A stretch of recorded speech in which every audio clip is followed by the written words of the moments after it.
SEBI banned you from the market, right? क्या हुआ था and then how did you tackle that, especially after 1 year when they exonerated you from the charges? I lost the opportunity to start a mutual fund at that time. I am maybe the only guy among all these fund managers that you read about. अभी भी लोग हैं. They have all set it. I have never settled. I won it. अभी क्या EOM होगा sir आपका total? 1.6 billion. आपका percentage CAGR आपने कभी कैलकुलेट किया होगा? पूरा किया जी. मनी कंट्रोल में एक आर्टिकल आया था, उसने डेटा निकाला था. You can type and see track record of Sameer Arora. 24% CAGR था जब मैंने देखा था. And the market is in 13%. Yeah. So you are doubling your money every 3 years. 2-3 sectors आप बुलिश हो इंडिया में. 2-3 सेक्टर तो आप ऐसे बोल रहे हो जैसे 50 सेक्टर हो.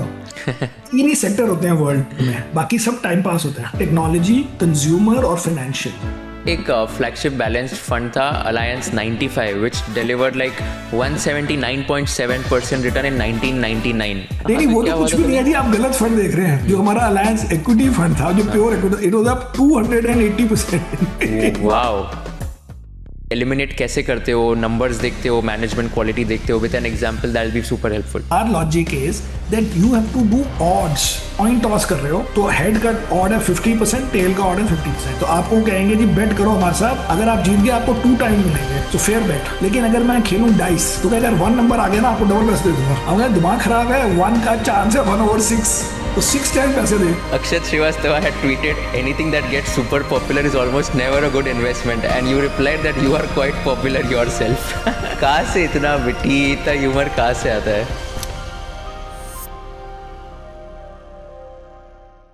वीडियो देखने से पहले मेरी एक रिक्वेस्ट है आप सबसे. मैं YouTube एनालिटिक्स देख रहा था एंड वहाँ पर देखा कि 82.6% of my audience who is watching this content has not subscribe to the channel. अगर मैंने आपको थोड़ी सी वैल्यू प्रोवाइड की होगी एंड आपको अगर कंटेंट बहुत अच्छा लग रहा है, I request all of you to please hit the subscribe button so that we can bring you the best quality of guest and give you the maximum value possible. Thank you so much for subscribing to our channel and enjoy this entire episode of conversation with Kushal. Singapore में like 27 years में आपका कैसा, like what has been the reason of moving to Singapore and कैसे experience है पूरा? So I move to Singapore because पहले मैं Alliance Capital mutual fund में जॉब करता था. I got a job in New York. तो फिर न्यूयॉर्क से इंडिया मार्केट जब खुली तो आई टुक द बेट, क्योंकि दे वांटेड टू गो. तो बट मैं आई हैड अ चॉइस कि ना जाऊं, बिकॉज मेरे को जॉब मिली थी न्यूयॉर्क में. तो अगर मैं कहता कि मुझे ग्रीन कार्ड चाहिए या मैं अब वापस इंडिया नहीं जा रहा, बट आई टुक द बेट कि स्मॉल फिश में बिग पॉन्ड बनते हैं.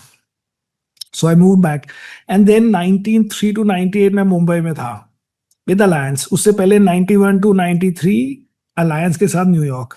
फिर 98 में एशियन क्राइसिस के बाद यहाँ की टीम, जो सिंगापुर में उनकी टीम थी, वो कुछ को आउट कर दिया, कुछ छोड़ के चले गए, जो भी हुआ.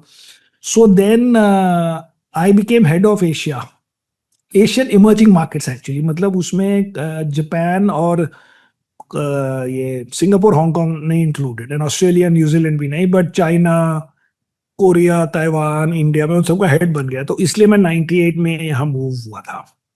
तो फिर 98 से अब चल रहा है, बढ़िया है.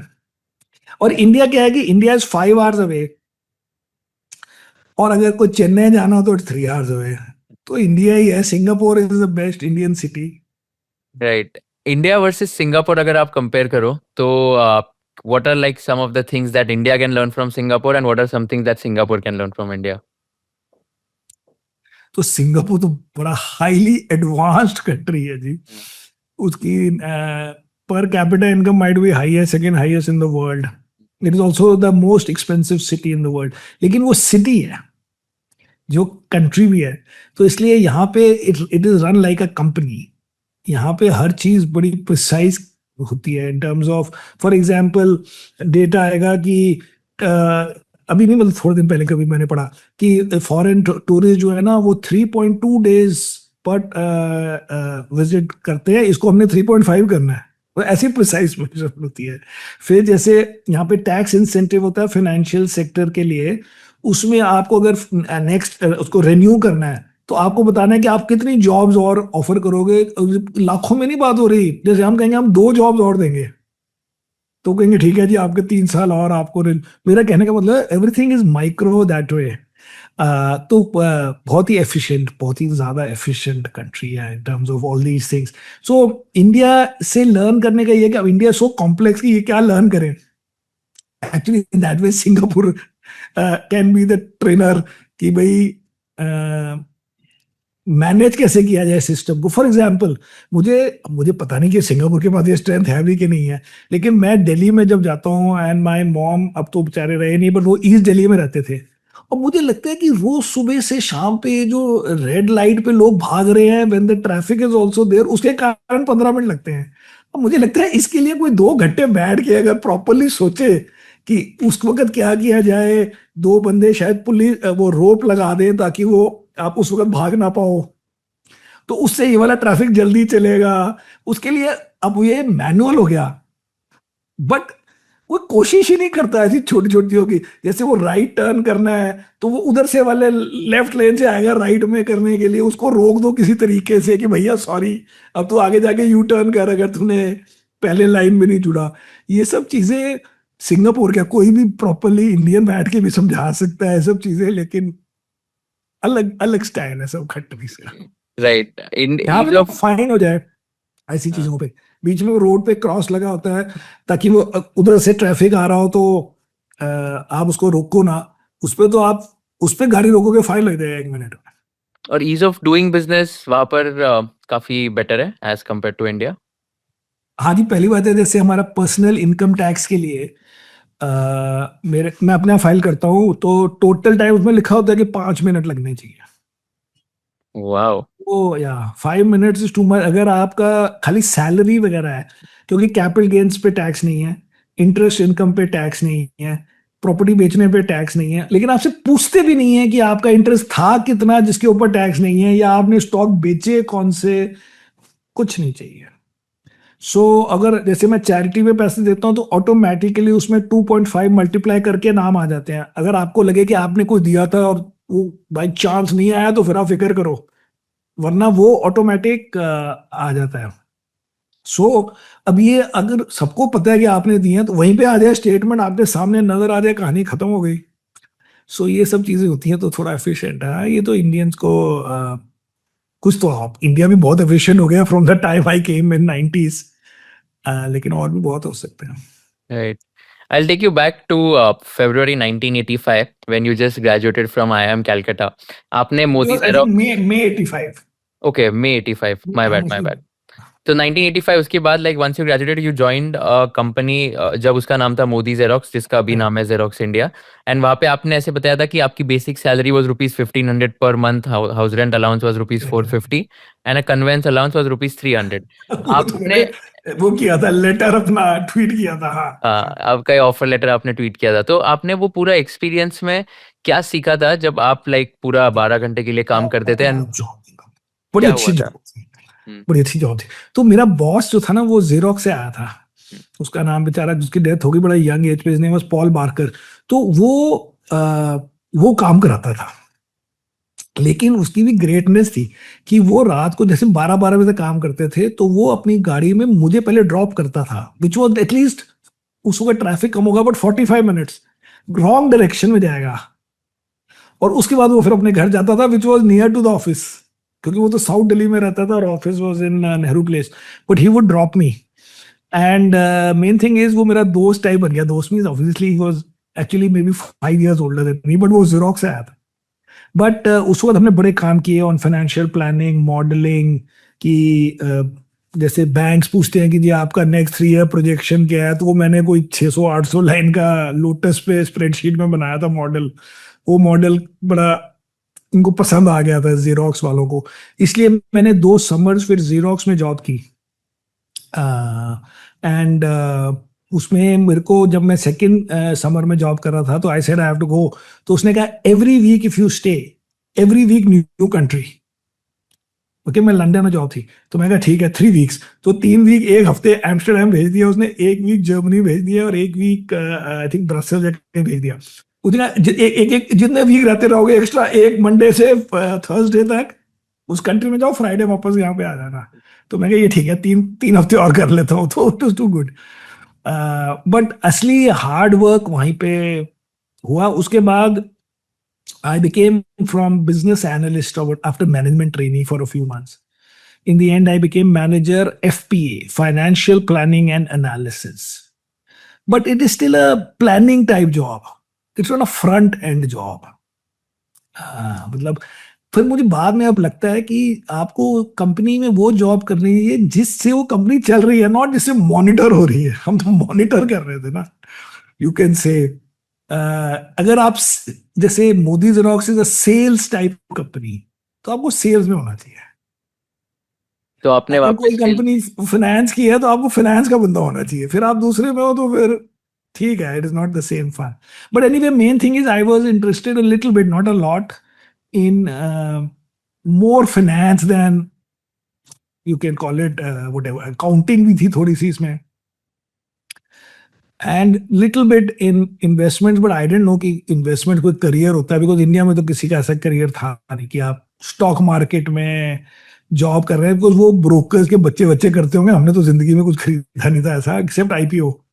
And my dad was in government. एक शेयर जिंदगी में नहीं खरीदा. आईपीओ में अभी मेरे को मिलते हैं बिरला, पता नहीं कौन से बिरला के 10 शेयर मिले थे अभी recently. I don't even know what to do with it. तो मैं छोड़ो ये सब बातें हैं. तो आपका फिर स्टॉक मार्केट्स में कैसे एंट्री हुआ, एंड डू यू रिमेम्बर आपने फर्स्ट स्टॉक कौन सा इन्वेस्ट किया था, वो and मुझे क्या पता हुआ है. था? सो एक्चुअली क्या हुआ, बाय चांस है, because even before I got the job with Modi Xerox in 84 हमने आईपीओ में अप्लाई किया था. मुझे मोदी जेरोक्स के शेयर मिले थे 30 शेयर्स. सो आई थिंक 30, पता नहीं क्या नंबर था. बट हमने IIM में हम आईपीओ में अप्लाई करते थे because I won 16,000 rupee as prizes after first year. तो उसे मैं आईपीओ में करता था. हीरो होंडा में भी शायद किया था around that time, if I remember. वो मिला नहीं था. फिर मोदी जेरोक्स मिला था, एंड एक दो और मिले होंगे इस टाइप से. बट मैंने कोई शेयर नहीं खरीदा टिल 91. एक्चुअल मतलब स्टॉक मार्केट से कुछ नहीं खरीदा. कोई ब्रोकर ही नहीं पता कौन है, कहाँ है, क्या करते, कुछ नहीं पता. तो फिर एक्चुअली आपने कब स्टॉक्स कब खरीदा, एंड देन वो कौन सा? मैंने वैसे मैंने स्टॉक बड़े लेट खरीदे इन द सेंस कि फिर माय सिस्टर जो कि दिल्ली स्कूल ऑफ इकोनॉमिक्स में थी, मेरे से यंगर, तो वो कहती है मैं तो पीएचडी करने जा रही हूँ. मैं तू जा रही है तो मैं भी जा रहा हूँ. तो हम दोनों इकट्ठे गए 1988 में पीएचडी करने. वो she went to do economics and I went to Wharton. वो चली गई अदर कोर्स में, यूनिवर्सिटी ऑफ सदर्न कैलिफोर्निया में. लेकिन मैंने पीएचडी कंप्लीट नहीं की. तो during that time in US फिर मैंने जॉब्स के लिए अप्लाई किया. तो बाय चांस मुझे अलायंस कैपिटल में जॉब मिल गई, और एज एन एनालिस्ट. अगर मुझे उस वक्त, क्योंकि मैंने मैकिंजी में भी अप्लाई किया था इफ आई रिमेंबर, अगर मैकिंजी में मिल जाती मैं तो बड़ा खुश होता कि मैकिंजी में जॉब मिल गई. मुझे कोई मतलब नहीं था कि ब्रॉडली एमबीए टाइप जॉब चाहिए कोई सी मिल जाए. इन दैट मार्केटिंग मुझे नहीं करनी, लेकिन ये कंसल्टिंग, ये स्टॉक मार्केट नहीं पता था. मतलब एनालिटिक्स एनालिस्ट टाइप कोई भी जॉब मिल जाती हम तो कर लेते बड़ी खुशी से.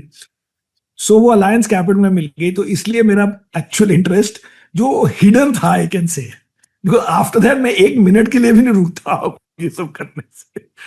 It has evolved on the job. And PhD complete numbers मुझे आते थे, और ये सब चीजें तो मैंने मोदी जेरोक्स में भी नंबरों के तो हमारा काम था, तो वो सब चीजें थी. बट इट्स नॉट कि कोई स्टॉक मार्केट बड़ी कोई फैसिनेशन थी, क्योंकि किसी ने किया ही नहीं हमारे घर में, किसी ने बात ही नहीं की. And why did you not complete your PhD in Wharton? Because PhD is a very lonely thing, very tough thing. So PhD में या तो आप एक पेपर करो 3 साल, या आप 3 पेपर्स करो 1-1 साल के, आफ्टर स्टडिंग फॉर 2 years. तो मैंने 2 साल स्टडी किया और अबाउट 7 months काम किया. एक पेपर मेरा हो गया. अब 2 और पेपर ढूंढने थे पहले करने को, तब तक जॉब मिल गई. मेरा थैंक यू वेरी मच. तो I got a masters in finance from Wharton, although I had gone to do a PhD. अगर मैं पीएचडी करता तो बड़ा एकेडमिक टाइप पे चला जाता. उन दिनों में कोई मजा नहीं आता लाइफ में. अच्छा हुआ नहीं की. प्रोफेसर वगैरह बन जाते हैं. उन 1989 90 या 91 में पता नहीं क्या होता, बट बड़ा बोरिंग सा होता जो भी होता. राइट. तो अलायंस फिर आपने ज्वाइन किया, and then I was reading कि आपका पूरा अलायंस का जर्नी, फिर आप इंडिया में you were the first employee of Alliance when you set it so up. Then what happened, Alliance by chance मैं तो इंडिया के लिए थोड़ा ज्वाइन किया था, क्योंकि इंडिया तो मार्केट ही नहीं थी उस वक्त. सो मैंने ज्वाइन किया to be an Australia, New Zealand and Japan analyst. लेकिन जब मैंने ज्वाइन किया जून 1 1991 को, और रिफॉर्म शुरू हो गए जुलाई 1991 में, तो फिर हल्के हल्के, since the last hire is an Indian in the research department, तो फिर इंडिया भी मेरे अंदर ही आना था कि भाई इंडिया भी कवर कर लो, बट कुछ था ही नहीं कवर करने को इन दैट सेंस। बट फिर दे गॉट इंटरेस्टेड कि चलो हम एसेट मैनेजमेंट मतलब म्यूचुअल फंड कंपनी इंडिया में खोलेंगे, बिकॉज वो बाकी मार्केट्स में भी अपने आप कर रहे थे, नॉट कि मैंने उनको बहुत ज्यादा। ऑफ कोर्स इंडिया का मैंने स्टोरी सुनाई थी, and I came to India 5-6 times in that period for Alliance. But अब क्वेश्चन था कि whether I should move to India और नॉट, क्योंकि मेरे को नौकरी तो मिली ऑस्ट्रेलिया, न्यूजीलैंड, जापान करने के लिए। मैंने एक्स्ट्रा पढ़ाई की है 2.5 साल बियॉन्ड एमबीए, और मैं तो अपनी तरफ से यूएस मूव कर गया हूँ, ग्रीन कार्ड मिलेगा, वो अप्लाई भी हुआ हुआ था। बट फिर मैंने बेट ली कि छोड़ो सब, वापस आ जाता हूँ with alliance. So because I always thought कि अगर नहीं हुआ तो अलायंस के साथ ही वापस जा सकता हूँ। अगर 5 साल 3 साल आप ट्राई करो, उसके बाद ऐसा चला हमारा कि हम जिंदगी भर हम कोई राइट। एंड अलायंस का एक फ्लैगशिप बैलेंस्ड फंड था, Alliance 95, which delivered like 179.7% return in 1999। तो ये क्या मैनेजर हुआ थे। था? नहीं हाँ, नहीं, तो वो क्या तो हुआ कुछ था भी नहीं है तभी? जी, आप गलत फंड देख रहे हैं। जो हमारा अलायंस इक्विटी फंड था, जो pure equity, it was up 280% wow. 99। And overall एक मेरा fund well the market was up, which was called alliance tax relief, क्योंकि वो पहले शुरू हुआ था इक्विटी फंड से, इसलिए उसका लॉन्गर है। वो तो it went up 11 times, market बढ़ी तो टोटल 50%, क्योंकि मेरे को 100 बैगर मिल गए ड्यूरिंग माई इन्वेस्टिंग। एक तो जी मिल गया, went up 100 times while I was holding it, and it was my number 1 holding. Okay, from 98 to 2000 it went up 100 times। फिर वो इन्फोसिस पे मैंने 55 टाइम पढ़े, वो तो क्या दिन थे। तो वो तो हमारे सारे उस वक्त तो सारे स्टॉक्स चल गए थे। हमारा एचडीएफसी बैंक था, which would have gone up may be 30 times या 25 टाइम्स। फिर हमने 9% ले लिया ट्रेंट का, 9% of this Trent, 5% Pantaloon, 5% Kotak Mahindra bank था हमारे पास, 5% ऑफ द बैंक।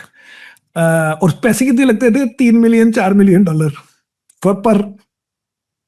वो तो वो दिन नहीं आएंगे हमारे जिंदगी में, बट अच्छे थे वो दिन। तो इसमें सर एक कंपनी उठा के आप एक्सप्लेन कर सकते हो कि तभी आपने क्या बेसिस पे इन्वेस्ट किया था, क्या थीसिस था? सारा कुछ मैक्रो होता था, मैक्रो बिग पिक्चर। सो क्या है कि एनालिस्ट का काम है माइक्रो, और मैं अपने आप को समझता हूँ macro. Macro mean not macro but big picture. तो बिग पिक्चर में जैसे एचडीएफसी बैंक क्यों लिया, जो हमने 95 में लिया और अभी तक है। उस वक्त की लॉजिक ये थी कि सारे बैंक स्टेट ओन है, और उसमें पुरानी टेक्नोलॉजी है, लेटेस्ट से, क्योंकि अभी भी मैनुअल काम हो रहा है। उसमें गवर्नमेंट इंटरवेंशन है, इंटरफेरेंस है, पॉलिटिकल इंटरफेरेंस है, उसके एम्प्लॉयज मोटिवेटेड नहीं है, वो रिटायरमेंट मतलब एज के साथ चलते हैं, उनको आप किसी को ज्यादा बोनस नहीं दे सकते, कोई आपके घर आके आपका चेक लेने नहीं आएगा, अगर आप ब्रांच में जाओगे ब्रांच गंदी सी लगेगी, वो कंप्यूटराइज नहीं है, वो कनेक्टेड नहीं है, आपको अपनी ब्रांच में जाना है पैसे लेने। अब आ गया प्राइवेट बैंक। अब प्राइवेट बैंक में पहले तो एम्प्लॉयज आपके ही लिए हैं, पीएसयू के ही बेस्ट एम्प्लॉयज ले लो, जो किसी का नेटवर्क हो, किसी को क्लाइंट है, किसी के पास कॉर्पोरेट क्लाइंट है। सेकंड है, आपने यंगर लोग रख लिए, हंग्रियर रख लिए, आपकी ब्रांच स्टाइलिश लगती है। आप कई जगह बाद में हुआ लेकिन, बट आप संडे को ब्रांच खोल सकते हो वहां पे, क्योंकि जी ये मार्केट खुली हुई है संडे को, तो वो संडे को ब्रांच खुली होगी, सैटरडे बंद हो जाएगी सपोज, मतलब मार्केट के साथ आप चेंज कर सकते हो। फिर आप जैसे अकाउंट खोलने जा रहे हो, तो अकाउंट खोलने में वो बोलेंगे ये चाहिए, ये चाहिए, ये चाहिए, उसमें बोलेंगे जी फोटो चाहिए। और प्राइवेट बैंक वाले कहेगा फोटो नहीं चाहिए जी, मेरे पास कंप्यूटर कैमरा में यहीं से आपकी फोटो ले लेता हूँ सपोज। फिर आप कहोगे कि मेरे एक चीज मिस हो गई, वो कहेगा मैं घर पर भेज रहा हूँ बंदा, तो हमने कहा कोई आदमी जाएगा ही नहीं दूसरी जगह, आपको क्या डाउन साइड। फिर बाद में आया, रिमेंबर कौन से बैंक ने कहा कि आपको अकाउंट नंबर कौन सा चाहिए, आपको लकी नंबर चाहिए अकाउंट का। फिर when I was in US, when I went to Wharton, वो कहता है जी वो यहाँ पे तो नहीं हुआ शायद इंडिया में, पर उस वक्त मैं सोचता था कि चेक बुक की आपको इमेज क्या चाहिए। डिज्नी की इमेज चाहिए, आपको सीनरी चाहिए, आपको कार्टून चाहिए as a backdrop for your chair, वो भी चॉइस होती थी।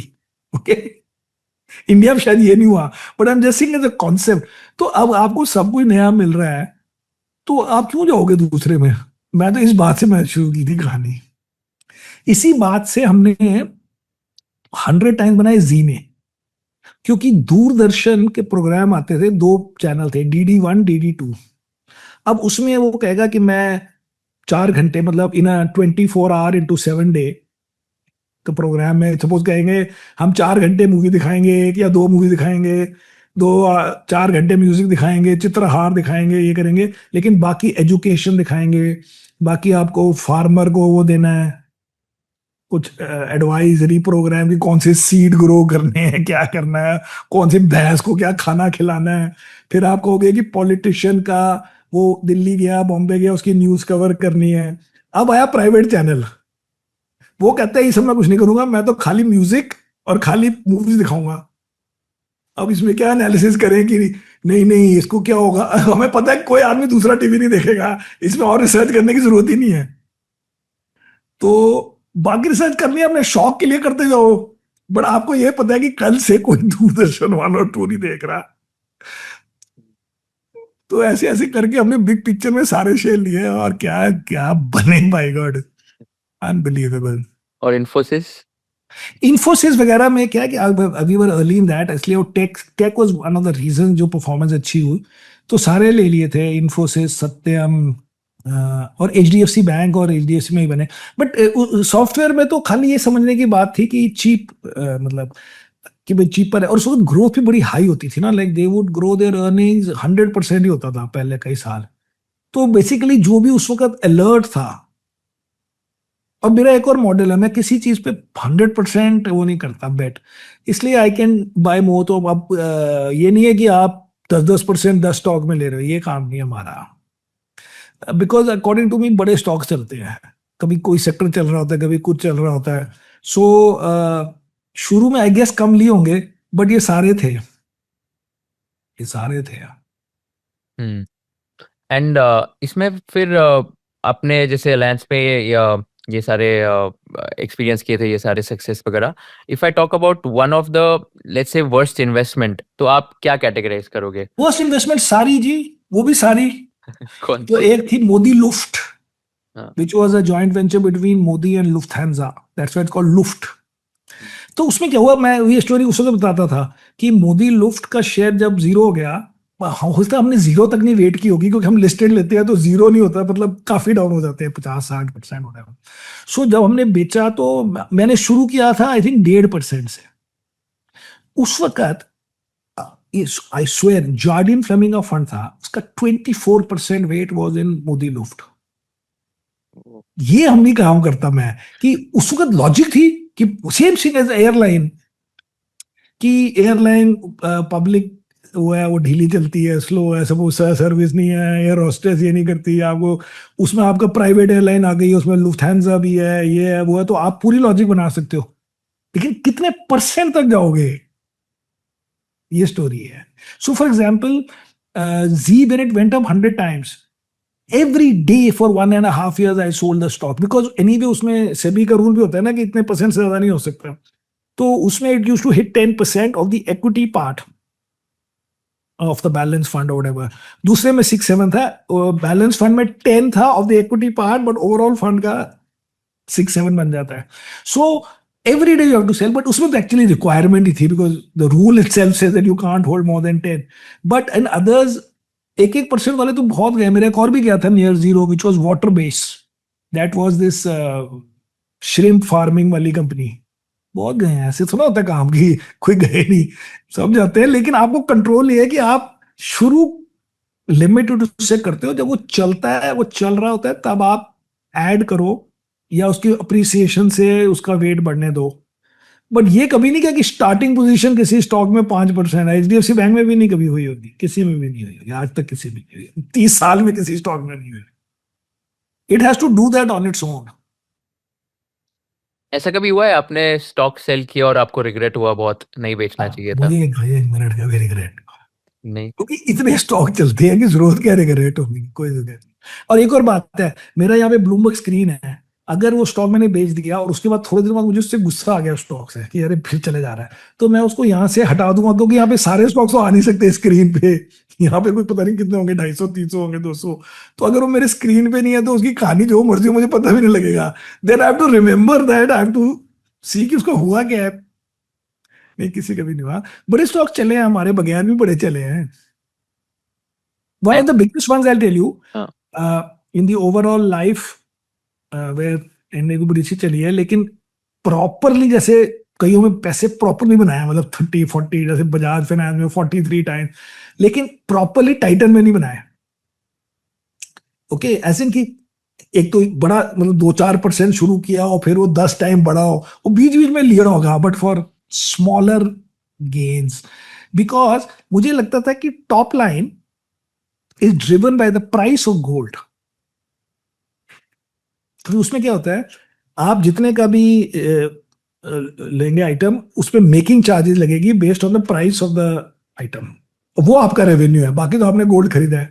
सो मुझे लगता था कि, और अभी भी लगता है कि top line is driven by the price of gold, तो that means it's a commodity, but it has growth also, but actually it's a commodity revenue line.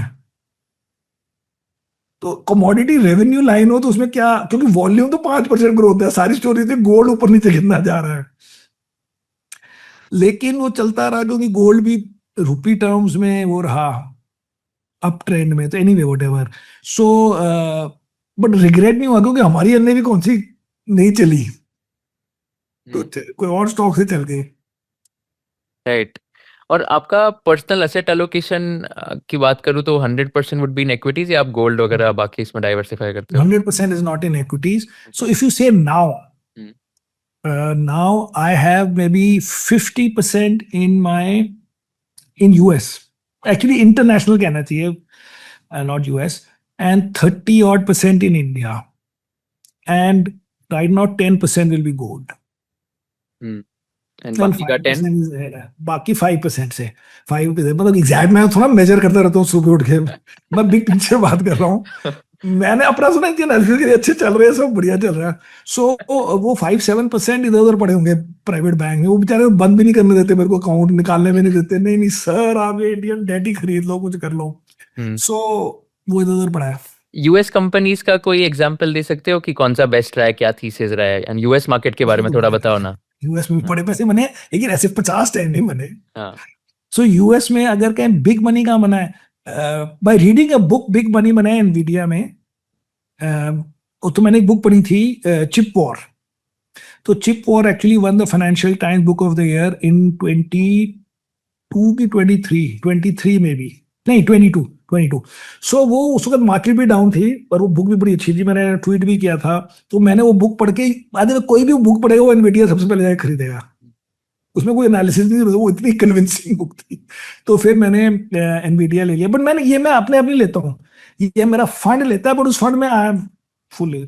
So India में भी अब मैं स्टॉक्स लेता हूँ, तो पुराने कभी कभी होते थे HDFC bank type. So that went up 8 times in 2 years, लेकिन वो मैंने अभी बेच दिया 140 में, अब तो 175 हो गया है, नहीं तो और 10-5 गुना हो जाता। बट ऐसे मैंने गूगल में बड़े पैसे बनाए ऑन वन लाइन लॉजिक, कि गूगल इज द उस वक्त, this was 8-10 years ago, that Google is the third most powerful organisation in the world. Number 1 most powerful कौन सी है जी बताइए?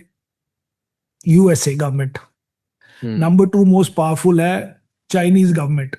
नंबर 3 मोस्ट पावरफुल है Google, because Google knows everything including about the US government's personal preference in life, कि वो करता क्या है, right? Because it knows everything, and that time it used to know it even more. अब तो कोई और भी कह सकता है कि आई ऑल्सो नो एवरीथिंग, जैसे मेटा कह सकता है, but less than Google. So I should think इसके बड़ा बाप कोई नहीं है। फिर आप अपने पीसी निकालने में 5 मिनट लगते हैं, हमारे ब्लूमबर्ग के पैसे रिकवर हो जाते हैं 2 मिनट में, बट एक्चुअल पहले आपको बिग पिक्चर फ्रेमवर्क चाहिए। सो बिग पिक्चर फ्रेमवर्क से काम हुआ है ये सब। वो बुक में ऐसा क्या लिखा था कि कन्विंस कर दिया आपको एनवीडिया में इन्वेस्ट करने के लिए? वो क्या कि वो book is about chip war, उसमें ना 3 पूरा world, even till today, except that I sold it because ज्यादा हो गया था, The whole world is running on 3 companies. Actually, whole world actually is running on 3 companies, assuming that the whole world is running on chips. These 3 companies are NVIDIA design करता है, TSMC manufacture करता है, और तीसरी ASML वो मशीनें बनाता है जो वो खरीदता है इसके डिजाइन के लिए। तो तीनों खरीदनी चाहिए थी, तो मैंने 2 खरीदी थी, but TSMC went up maybe 100%. But Nvidia went up 8-9 times for me, and ASML I did not buy, but that also went up maybe 50-100% in these 2 years. So it is just a story of the chips and the fact that there are only 3 companies in the world. And US के अलावा और कौन से countries इस पे आप like और countries में कोई पैसे नहीं बनते हैं, मैंने कोशिश की है, वो बड़ी मतलब मार्केट टाइम रिटर्न बनते हैं। तो अभी लेटेस्ट मैंने लिया था मतलब 3-4 साल पहले लुई विटॉन एंड हर्मेस, बनते हैं लेकिन उसमें आप चले गए क्योंकि चाइना का एक्सपोजर है, ये वो है। मतलब वो 8-10 टाइम बनने के लिए you have to know those countries well. US at least you know by reading books, by reading papers, because commentary, everything is on US companies, YouTube is on US companies. अब मैं कहाँ से जाके कोई Swiss company ढूंढूं which might be good, unless you say buy Nestle or buy some एक मैंने Givaudan which is like the हमारा India में कौन सी होती है वो कंपनी, केलकर, उसका इक्विवेलेंट वर्ल्ड का नंबर 1 फॉर फूड में वो टेस्ट पेल परफ्यूम टाइप। सो नहीं, वो सब चीज़ों खाली यूएस में आप ढूंढते, या चाइना में बिग पिक्चर खेलो तो चाइना में हो सकता है। आपने चाइना में जापान में कभी पैसे चाइना में अच्छे बने, अलीबाबा में, but not like this, not 10 times, because market ही नहीं चलती उसकी। But Chinese stocks are too good, too good. Can you elaborate? So for example I bought Alibaba. Alibaba का एक लाइन थी स्टोरी, वो अलीबाबा का आप 1 साल पहले से आप 10 साल तक देखो, मतलब so 10 years तक देखोगे, revenue has gone up maybe 7-8 times, some number. Profit has gone up maybe 15 times. Stock price flat. तो मैं कहा यार अपने नंबर आ जाएगा इसका, और वो आ गया, लेकिन फिर भी कोई इतना नहीं आया, कोई 50-60% बढ़ा होगा। But for anybody who had it for 10 years, his return for 10 years is 50%. तो अभी मैंने ली थी बैटरी कंपनी, अभी वो लिस्ट हुई है हांगकांग में 2 महीने पहले। उसका नाम है CATL, पता नहीं क्या क्या लंबा नाम है, बट कैटल उसका सिंबल है, ओके, समथिंग कॉम्प्रेक्स, ये वो। So it is the world's largest battery company. It sells 30% to in China to Tesla, मतलब चाइनीज जो टेस्ला बना रहा है, नॉट फॉर यूएस। और मल्टीपल था 15। अब हम इंडिया से आए हैं, हमें 15 मल्टीपल लगता है, तो कोई गराज में कंपनी का भी मल्टीपल 15 से ज्यादा होगा इंडिया में। तो हमने उस फंड में लिया था, वो कुछ 40% बढ़ गया, लेकिन मेरे लेने से पहले 20-25% पहले ही बढ़ चुका था। Because they just look very dominant companies with very low valuation. लेकिन you needed the timing to be right, which I did not have, but now because the market is moving and I bought recently, तो वो बड़ा instant वो आ गया है, क्या कह सकते हैं, मतलब instant results आ गए। एंड बाकी जैसे जो गल्फ कंट्रीज है या तो दूसरे एशियन कंट्रीज है, उसमें मेरे को कोई इंटरेस्ट नहीं है, मेरे को खाली यूएस और इंडिया में बेसिकली इंटरेस्ट है, एंड लिटिल बिट आजकल चाइना कह सकते हैं लास्ट ईयर से। नहीं, बाकी ऐसे हम कोई, हमारा ये काम थोड़ी ना, हमारा काम इंडिया फोकस काम है। वो यूएस तो शौक एंड पुराने, and because those companies are known to everybody, and you know you can easily research them, and you can easily find a few things off Bloomberg, and you can see broker कौन से ने क्या recommendation, क्या upgrade downgrade, ये सब चीजें हो सकती हैं, and plus you relate to the company a little bit, क्योंकि यूजर भी हो आप and all that. But ये मिडिल ईस्ट में थोड़ा मैं कंपनी ढूंढने जा रहा हूँ, या कोरिया में and all that, मेरे को कोई इंटरेस्ट नहीं है। Okay, fair. तो आपने मतलब basically India is somewhere where you have made like 10 times, 50 times, 100 times. Because India has been done as a job for 30 years. And India में भी कांट से कि हमने 4 लाइन लेके ले लिया, यूएस में तो हम 4 लाइन लेके भी स्टॉक लिए हैं, चल गए हैं, ये बुक पढ़ ली है, चलो जी। बिकॉज वो तो एज अ पर्सनल वो भी कह सकते हैं कि उसमें वो एंगल ज्यादा है। उसमें हम फंड भी ऐसे ही बेचते हैं कि जी हम अपने पैसे इन्वेस्ट कर रहे हैं, आपने आना है तो लो, नहीं आना मत लो, हमें कोई आप में इंटरेस्ट नहीं। इंडिया में नहीं वैसे कहते, इंडिया में तो सर, क्योंकि India is our bread and butter. Right. मैं पढ़ा था 2003 या 4 में आपने कोटक लिया था, राइट? एंड वो मे बी 2 में, हाँ 2 हाँ, या 3। एंड वो मैंने पढ़ा था 400 टाइम्स से ज्यादा नहीं हुआ नहीं है। नहीं, that I use as an example. मुझे नहीं पता कितने टाइम वहां से बढ़ा है। व्हाट आई से ओवरऑल आई से कि हाँ, मेरे लिए नहीं इतना बड़ा, क्योंकि first of all we left Alliance in 2003। Hmm, तो वो तो फिर बिरला सन लाइफ के अकाउंट में गए हैं, जैसे 9% ट्रेंड भी उनके अकाउंट में गया। अब उन्होंने कितने दिन रखा, क्या किया मुझे नहीं हाँ, पता, but stock has gone up a lot hmm, because उस वक्त market cap I think was 50। This was before it became a bank. या it was about to become a bank, it was known, but वो bank बनने पर भी 1-1.5 साल लग जाता है ना। So this would have been most probably, since I left in 3, it has to be before 3.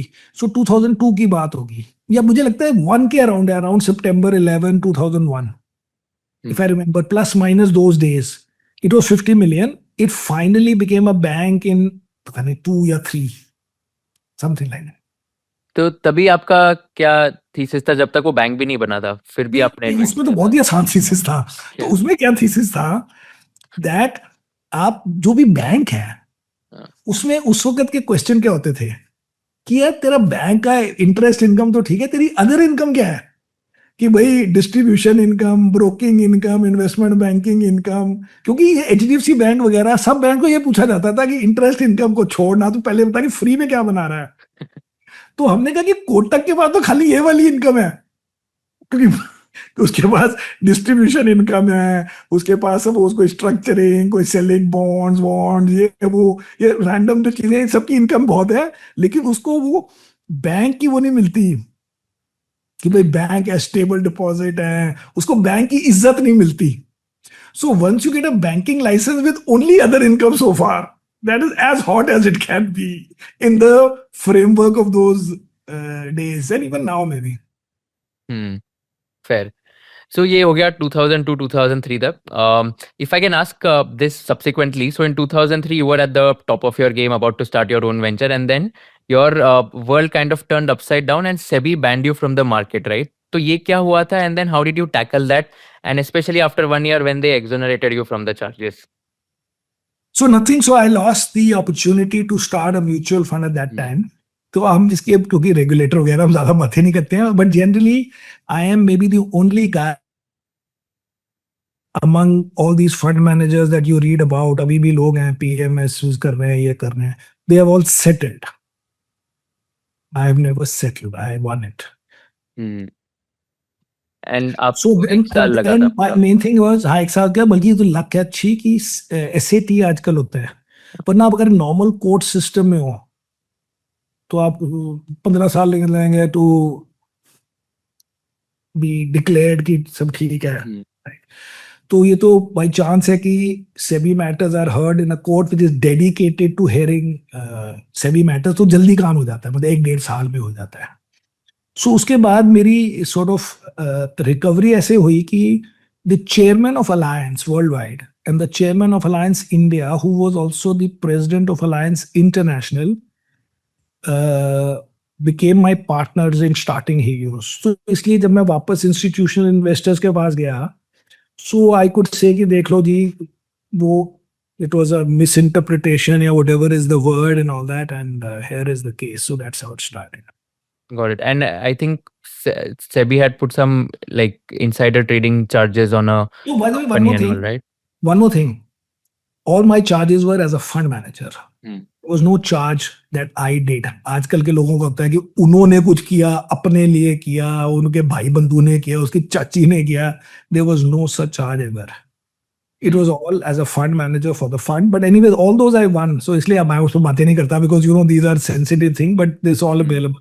But bottom line is, I am one of the few guys who won at every level.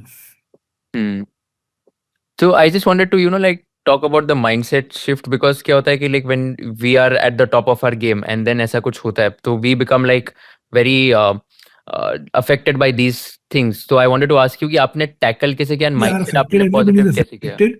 So you lose many friends, but your other friends become very strong friends. हाँ. So अब मेरी theory ये है कि life में 3 type के लोग होते हैं, फ्रेंड्स, एक्वेंटेंसेस एंड स्ट्रेंजर्स. आपकी हेल्प खाली फ्रेंड और स्ट्रेंजर करता है. एक्वेंटेंसेस कोई वैल्यू नहीं है। मैं सबको बोलना चाहता हूँ ये नेटवर्किंग वगैरह सब बंद कर दो, वेस्ट ऑफ टाइम है, कोई किसी की हेल्प नहीं होनी। या तो आपका फ्रेंड हो या वो स्ट्रेंजर है, who will then become a friend or even may not become a friend, but just because he's a good guy, he does whatever he can in terms of helping. That's not, I'm talking about that case, I'm talking about life in general. Yeah, Acquaintances की value मेरे को तो बड़ी कम लगती है। yeah. It's very deep and very true. या तो friends या तो स्ट्रेंजर्स वही काम Yeah, आएंगे। stranger is also good. Hmm, Stranger also. Acquaintance thinks you are his benchmark. Acquaintance, हाय मेरा नाम खराब हो जाएगा, मिला हाई हो जाएगा। Stranger has no such thing. yeah, And friend, some friends may not turn out to be, but otherwise whoever you think is a friend and all, they stay and support। करना क्या होता है, आपका phone उठ के आपसे बात करनी है 5 मिनट, कोई कर थोड़ा सकता है किसी भी चीज में। right. You just have to keep your morale and your this thinking। Right. और सर फिर 2008 में जब ग्लोबल फाइनेंशियल क्राइसिस हुआ था तब जैसे काफी सारे इंडियन स्टॉक्स भी डाउन हुए थे एंड आपने एक बार ऐसे बताया था कि इंडियन बैंक्स का एक्सपोजर नहीं है वहां पर तो this should not be affected, but HDFC bank जिसका वो साल 30% अर्निंग्स ग्रोथ हुआ था 50% गिर गया, वो 52% गिर गया। 52% गिर गया था। तो ये 2008 के लेसन ने क्या सिखाया था आपको? सो एक्चुअली अगर आप मेरे पीछे देखें ये बुल्स वगैरह पड़े हैं, तो मेरे पास सारी जगह बुल्स ही बुल्स हैं। इधर आप सामने में आप घुमा भी सकता हूँ, वैसे उधर पेंटिंग लगी हुई है, ऊपर एक वो पेंटिंग लगी हुई है, ऊपर वो देखो जी बुल की, हर जगह बुल ही बुल है। तो क्या हो गया कि when I kept these bulls I was collecting them from पता नहीं 2004-5 एंड फिर मैं बड़े एक्टिवली खरीदता था, ढूंढ ढूंढ के जाता था। तो आदमी को लगता है कि मैं ही बुल हूँ वर्ल्ड में एक। सो 2008 में जैसे कोई सीएनबीसी आ गया, कोई आ गया, मार्केट गिर गई, आओ जी सुबह आओ, मैं सुबह के बोलूंगा नहीं नहीं कोई डरने की जरूरत नहीं है, जबकि वर्ल्ड कोलैप्स हो रहा है, मेरे को क्या पता। सो आई रियलाइज कि I became the defender of things which were not needed by me. If I had been just acting like a hedge fund manager. अब जैसे मैंने कहा कि हमारे बैंक को तो कुछ नहीं हुआ, वो नहीं हुआ था हमारे बैंक को कुछ, लेकिन आपको ये तो समझ आया कि बाकी वर्ल्ड को कुछ हो गया है, तो इसलिए आप अपने सपनों में ना रहोगे, आपके बैंक को कुछ नहीं हुआ तो सब बढ़िया। तो फिर मैंने बेयर्स कलेक्ट करने शुरू कर दिए।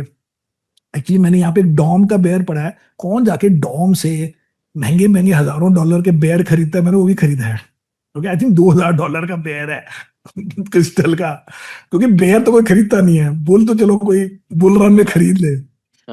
सो फिर मैंने, और बुल्स मैंने हैक नहीं सकते बुल को, वो बाकी कमरों में, कॉन्फ्रेंस रूम में, दूसरों के कमरों में लगा दिए हैं कि चलो तुम भी थोड़े से शेयर करो, so that I can calm down. इसलिए अब मैं कोई डिफेंड नहीं करता, कोई चीज नहीं डिफेंड। अगर खराब है तो खराब है, हम क्या करें इसमें। और ये भी नहीं करना है कि हमारी कंपनी तो बड़ी अच्छी है, कोई वैल्यू नहीं है, उसकी वैल्यू 50% है। 50% वर्ल्ड के मूड के ऊपर है कि आपकी कंपनी अच्छी है कि नहीं है। अगर वर्ल्ड खराब है, आप आउट परफॉर्म कर भी लोगे, किसी को कोई फर्क नहीं पड़ेगा, लेकिन एंड में वो दुखी है बंदा तो आप भी दुखी हो जाओ पहले से ही। इसलिए कि चाइना मर गया हमें फायदा होगा, यूएसए मर गया, कोई नहीं किसी को फायदा होता, सबको चलते जाओ, फिर आप आउट परफॉर्म कर लो। सो ये सब चीजें नॉट की कोई बड़ा फॉर्मली कोई मुझे समझ आई है, but that is how I have changed, you can say. And then इतने अपने लाइक मार्केट क्रैशेस के थ्रू भी एक्सपीरियंस किया, 2008 हो गया, 2020 हो गया वगैरह। तो ये फिर कोविड की अगर बात करें तो वो मार्केट क्रैश कैसे सर्वाइव किया और आपने क्या बेट्स लिए थे तब? नहीं, पहले पता है मेरे को सर्वाइव करने का कुछ नहीं, मैं तो 2008 में भी आराम से सोता था, आराम से टीवी देखता था। उस वक्त प्रिजन ब्रेक हो रहा होता था, मुझे याद है। और 24 का सीन देखा है आपने? 24 कभी आपने अच्छे अच्छे सीरियल कभी जिंदगी में देखे हैं? तो उसका नाम है 24, बहुत ही टॉप क्लास है। और एक प्रिजन ब्रेक। सो ये 2007-8 वाले सीरियल है, बहुत ही। सो एनीवे, सो 2020 में क्या हुआ कि actually it happened so fast कि आपको ओवर सोचना नहीं पड़ा, क्योंकि 30 दिन में तो सब कहानी रिवर्स हो गई थी। But actually 2020 was a seriouser issue than 2008, because आप पहले तो कह रहे हो अपने घर में, जैसे मेरी मॉम उस वक्त इंडिया में रहते थे, दिल्ली में, कि आप घर से बाहर मत निकलना, उधर ये मत करना, उधर किसी और को बोल रहे हो अपने बच्चे को, और उधर से कोई स्टॉक मार्केट में मैं बुलिश हूँ। So I was not at all bullish that way, but I didn't do anything, there was not enough time to react. But to think, जो मुझे अभी गुस्सा क्या चढ़ता है कि लोग बोलते हैं कि 2020 में हमने बहुत पैसे मार्केट में डाल दिए। वो लॉजिक ये, चलो लॉजिक ठीक है कि जब सभी मरने वाले हैं तो क्या फर्क पड़ेगा अगर नहीं हुआ ठीक. But what I am saying is there was no logic to be bullish because you had no idea. हमें, आपको लगता था पहले 3 महीने में कि इंडिया में वैक्सीनेशन आ जाएगी टाइम पर, और पहले तो वैक्सीन बने जिसके लिए इंडियन तो कोई पैसे नहीं खर्च रहे. वो तो Trump was giving money to these vaccine companies to start. वो जो कंपनी मॉडर्ना वो बनी, उन्होंने आज तक पहले कोई वैक्सीन बनाई नहीं थी. अच्छा, वैक्सीन आ जाएगी, आपको कोई सोच सकता था कि इंडिया में 1 बिलियन लोगों को वैक्सीन लग जाएगी? तो किस बेसिस पे आप बुलिश हो जाओगे वर्ल्ड में? बट चले जा रहा था तो हम भी चले जा रहे थे, is the correct way to look at it. So I am not impressed one bit with one fellow जो अपने आप को हीरो समझता है कि मैंने तो जी 20 में पैसे डाल दिए क्लाइंट के. पंटिंग कर रहा था क्लाइंट के पैसों से, पर हमने भी करी, बट इसलिए करी कि और कुछ नहीं है, पढ़े चलो खेलते पर. वर्ड्स नॉट कि आप बड़े इंटरनली पढ़े jumping with Joy at the great valuations, क्योंकि आपको पता कुछ नहीं है. उधर से लोग मर रहे हैं. मेरी क्लास के, सेंट कोलंबस स्कूल के, क्लास के, नॉट स्कूल के, 3 लोग मरे. Oh, I'm so sorry to hear. Batchmate, not different batches के. वो this is much bigger universe. आपको जी नहीं, मैं बड़ा बुलिश हूँ, किस बात पे बुलिश हो गए थे. बट एनीवे, वो पीरियड क्योंकि 5-6 महीने में थोड़ी थोड़ी विजिबिलिटी हो गई कि ये आ रहे हैं, वैक्सीन वगैरह आ रही है. Then Indian did a great job in terms of, I mean unbelievable. अब मुझे सोचो कि हुआ कैसे कि आपने 1 बिलियन लोगों को वैक्सीन हो गई. It is mind, that was mind blowing more than very mind blowing. Yeah, that is like one of the biggest. That was really, मतलब अल्ट्रा वो है, इसमें रोने वाली जगह है कि कैसे किया. Yeah, right. And sir, talking about your elimination investing approach, जो आप popularly use करते हो in order to identify select stocks, तो आप बताते हो कि you eliminate a lot of companies basis a lot of red flags, and then जो बची Yeah. कुछ companies होती है उसमें से select करके invest करना होता है. तो if you can just simply like walk us through a framework कि eliminate कैसे करते हो, numbers देखते हो, management quality देखते हो, with an example that will be super helpful. Okay, so उसकी लॉजिक शुरू कहाँ से हुई? उस लॉजिक शुरू हुई 90 से. बट इन अ रिफाइंड में क्या होता है, एवरी डे आपको एक और एग्जांपल मिल जाता है how to present it and how to summarise the logic. But logic कब से ये थी कि मैं जब यूएस से इंडिया आया तो मैं जापान, ऑस्ट्रेलिया, न्यूजीलैंड का एनालिस्ट था. इंडिया का तो मैं फंड मैनेजर तो छोड़ो, एनालिस्ट भी नहीं था एक भी दिन. लेकिन वो अप्रूवल आते आते कोई 1.5 साल लग गया, 1.25 साल. सो उस वक्त आई वाज लुकिंग अराउंड कि जब अप्रूवल आएगी, जब हम अपना फंड लॉन्च करेंगे, then I will be the fund manager and the head CEO. So मैं, मेरा काम क्या, I have to beat the index. तो मैं इंडेक्स कैसे बीट करूंगा? सडनली आप मेरे को दे दोगे 50-100 करोड़ इन दिनों में. तो फिर ड्यूरिंग दैट टाइम मैंने सोचा कि चलो इंडेक्स को स्टडी करेंगे. अब इंडेक्स को कैसे इसको संभालेंगे, कैसे इस इंडेक्स को जिसको बीट करना है. तो उस वक्त हमारा इंडेक्स होता था BSE 200. आजकल भी है वो इंडेक्स, लेकिन आजकल म्यूचुअल फंड बेंचमार्क 500 इंडेक्स हो गया. उस वक्त 200 था, BSE 200. तो 200 इंडेक्स के अगर कंस्टिट्यूएंट देखो उस वक्त के, तो आप कहोगे यार ये कंपनी तो बिल्कुल बकवास है, इस कंपनी को क्यों खरीदेंगे हम, ये करेंगे. तो ऐसे अगर हम 10 कंपनियां निकाल दें, तो अगर मैं 190 कंपनीज खरीद लूं, will I beat the index? मैं इंडेक्स ही ले रहा हूं, मुझे उस इंडेक्स को बीट करना है. उसमें से 10-20 बड़ी गंदी कंपनियां निकाल दो. फिर हमने आगे जाके उसको रिफाइन किया कि अगर आप कहोगे ना मुझे इसकी लेवरेज नहीं पसंद, तो 10 कंपनियां लेवरेज से निकाल दो, 190 कंपनीज खरीद लो, यू आउट परफॉर्म, क्योंकि लेवरेज तो बड़ी गंदी गिनी जाती है. लेकिन फिर किसी दिन क्या होगा, इंटरेस्ट रेट कट हो जाएगा, तो सबसे ज्यादा लेवर्ड कंपनियां सबसे ज्यादा बढ़ जाएंगी. तो फिर हमने कहा इसको डाइवर्सिफाई किया है कि 5-6 गंदे गंदे फैक्टर निकालो. क्या होते हैं फैक्टर गंदे? भाई स्टॉक बड़ा महंगा नहीं होना चाहिए. सेकंड, उसकी इंडस्ट्री बड़ी, उस वक्त होता था कि बड़ी क्लोज्ड इंडस्ट्री ना हो, जो which is competing, which is opening up. तो इसलिए नई कंपनियां आ रही हैं, पुरानी से मैनेज नहीं हो रहा. या आप कह दो उसकी नेक्स्ट 2 साल की ग्रोथ बड़ी कम है, बड़ी बोरिंग, जैसे आजकल IT की होती है कि 3-4% अर्निंग ग्रोथ होनी है. या आप कह दो कि हमें पता है कि उसके कॉर्पोरेट बड़ा गंदा है, 2-4 तो पता होते हैं, अखबार पढ़ के पता लग जाते हैं.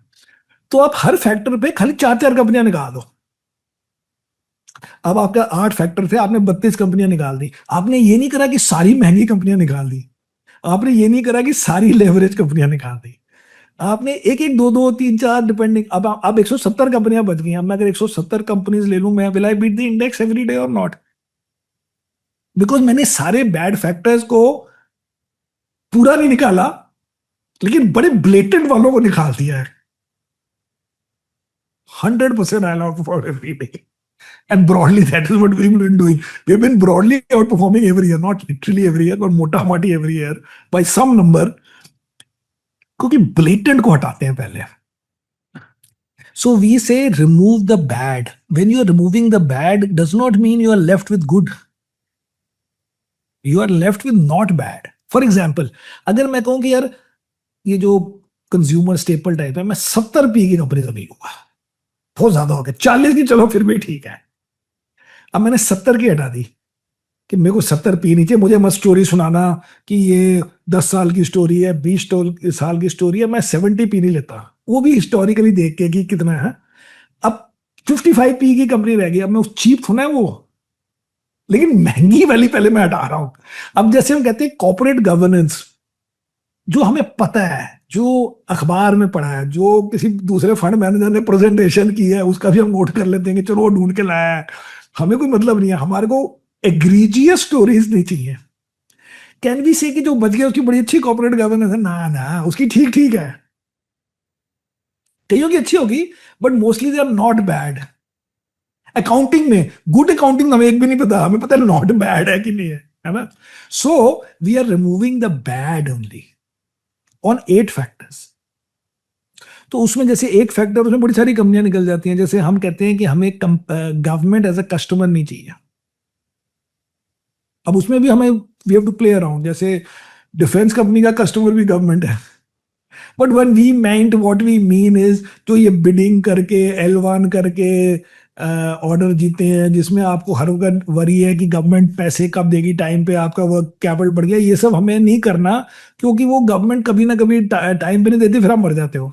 आपको बोलेगा ये आपका आया कहाँ से आइडिया? ये आइडिया हमारे पास आया क्योंकि हमने 5 बार किया, 5 बार हमारा लॉस हुआ है, तो हम 6th टाइम उसको हमने डाल दिया कि इसको भी लिस्ट में डाल दो. ये तो ना हमने पहले दिन से अब ये करते थे ना पहले दिन से तो हम गवर्नमेंट वाली कंपनियां लेते थे कि इंफ्रास्ट्रक्चर सेक्टर बड़ा इंपॉर्टेंट है. अब हम कहते हैं इंफ्रास्ट्रक्चर सेक्टर का नाम मत लेना हमारे कमरे में, ठीक है ना. सो ऐसे करके हमने 8 फैक्टर निकाल के, जो सबको पता है.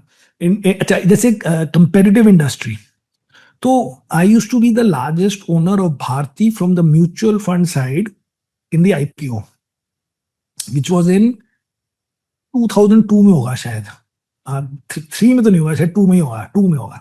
सो वो स्टॉक फिर चला नहीं पहले, फिर बाद में बड़ा चला, बट फिर हमने हीलियोस में आके वो स्टॉक फिर से ले लिया, क्योंकि वो जो पुराने स्टॉक हमें भी वही पसंद थे अगेन.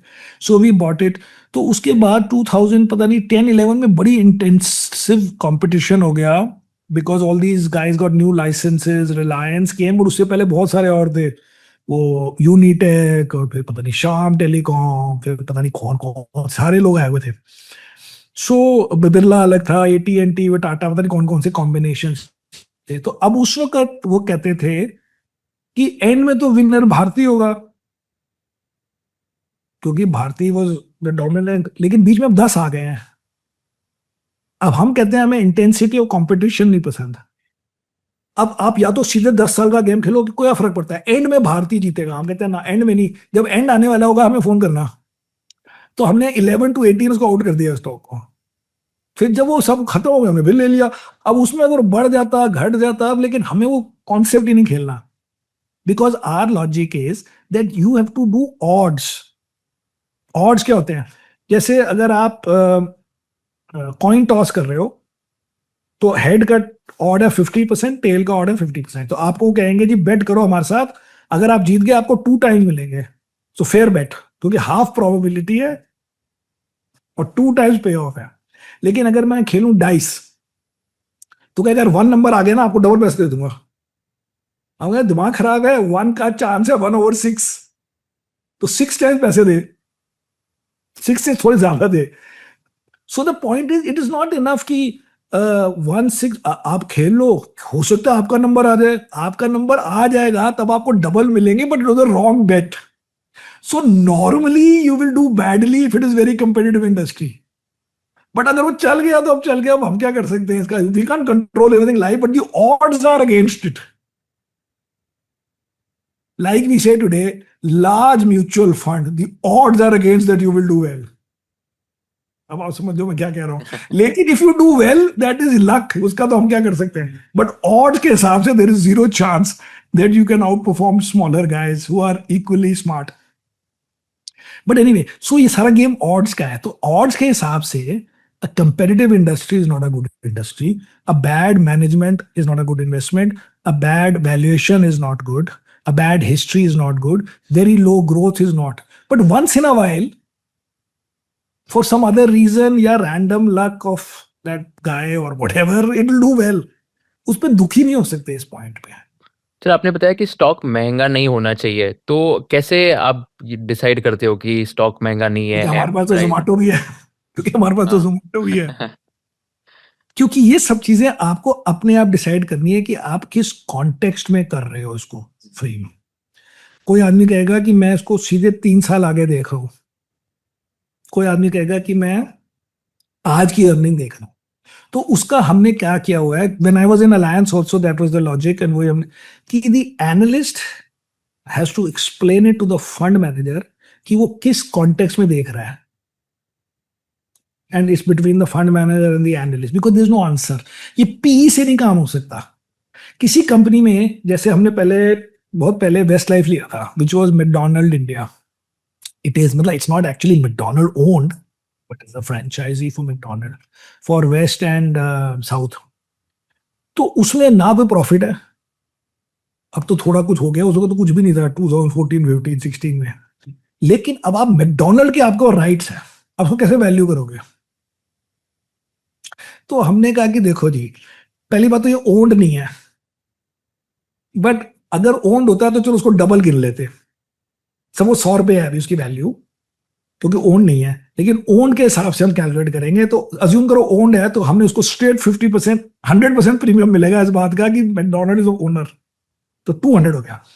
अब वो खाली हाफ कंट्री में है, क्योंकि नॉर्थ और ईस्ट में नहीं है. तो वो अगर होता तो 400 हो जाता. तो अगर मैकडॉनल्ड इंडिया का आपको कहते हैं कि 400, मतलब 4 times what ever it was, आप खरीदोगे कि नहीं खरीदोगे, कैसे आप कैसे डिसाइड करोगे?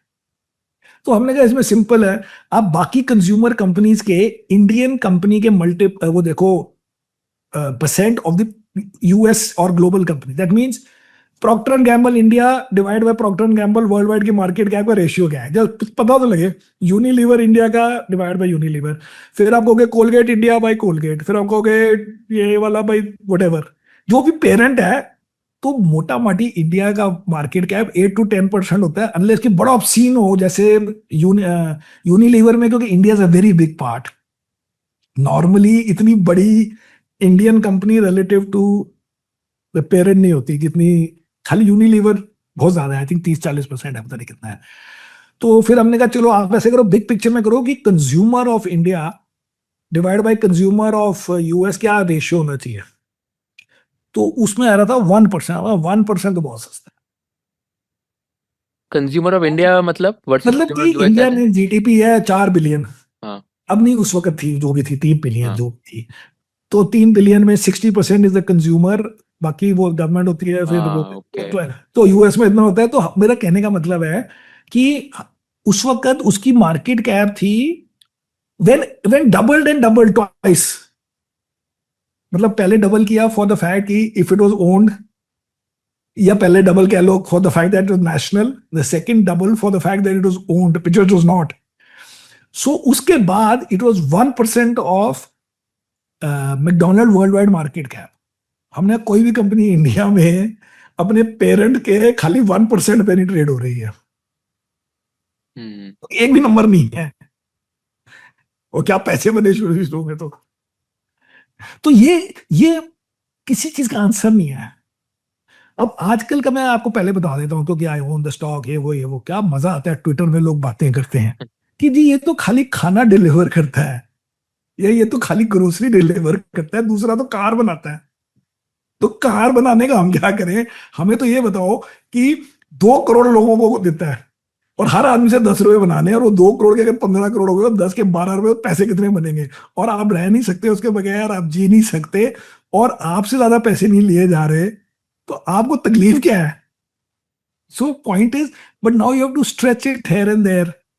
कि भाई 26 में मजा नहीं आया, चलो 27 में करके देखते हैं। तो ये सब तो in the eyes of the beholder है। और आप price earnings ratio, price to book ratio, उसको कितना वेटेज देते हो बिफोर इन्वेस्टिंग इन एनी तो स्टॉक? प्राइस अर्निंग रेशियो को आप करोगे जब वो कंपनी अर्निंग बना रही हो और बड़े सालों से बना रही हो। जो कंपनी 2 दिन पहले लॉस कर रही हो और आज 10 पैसे बनाए, तो जब वो लॉस कर रही थी तो आप पी ले नहीं सकते।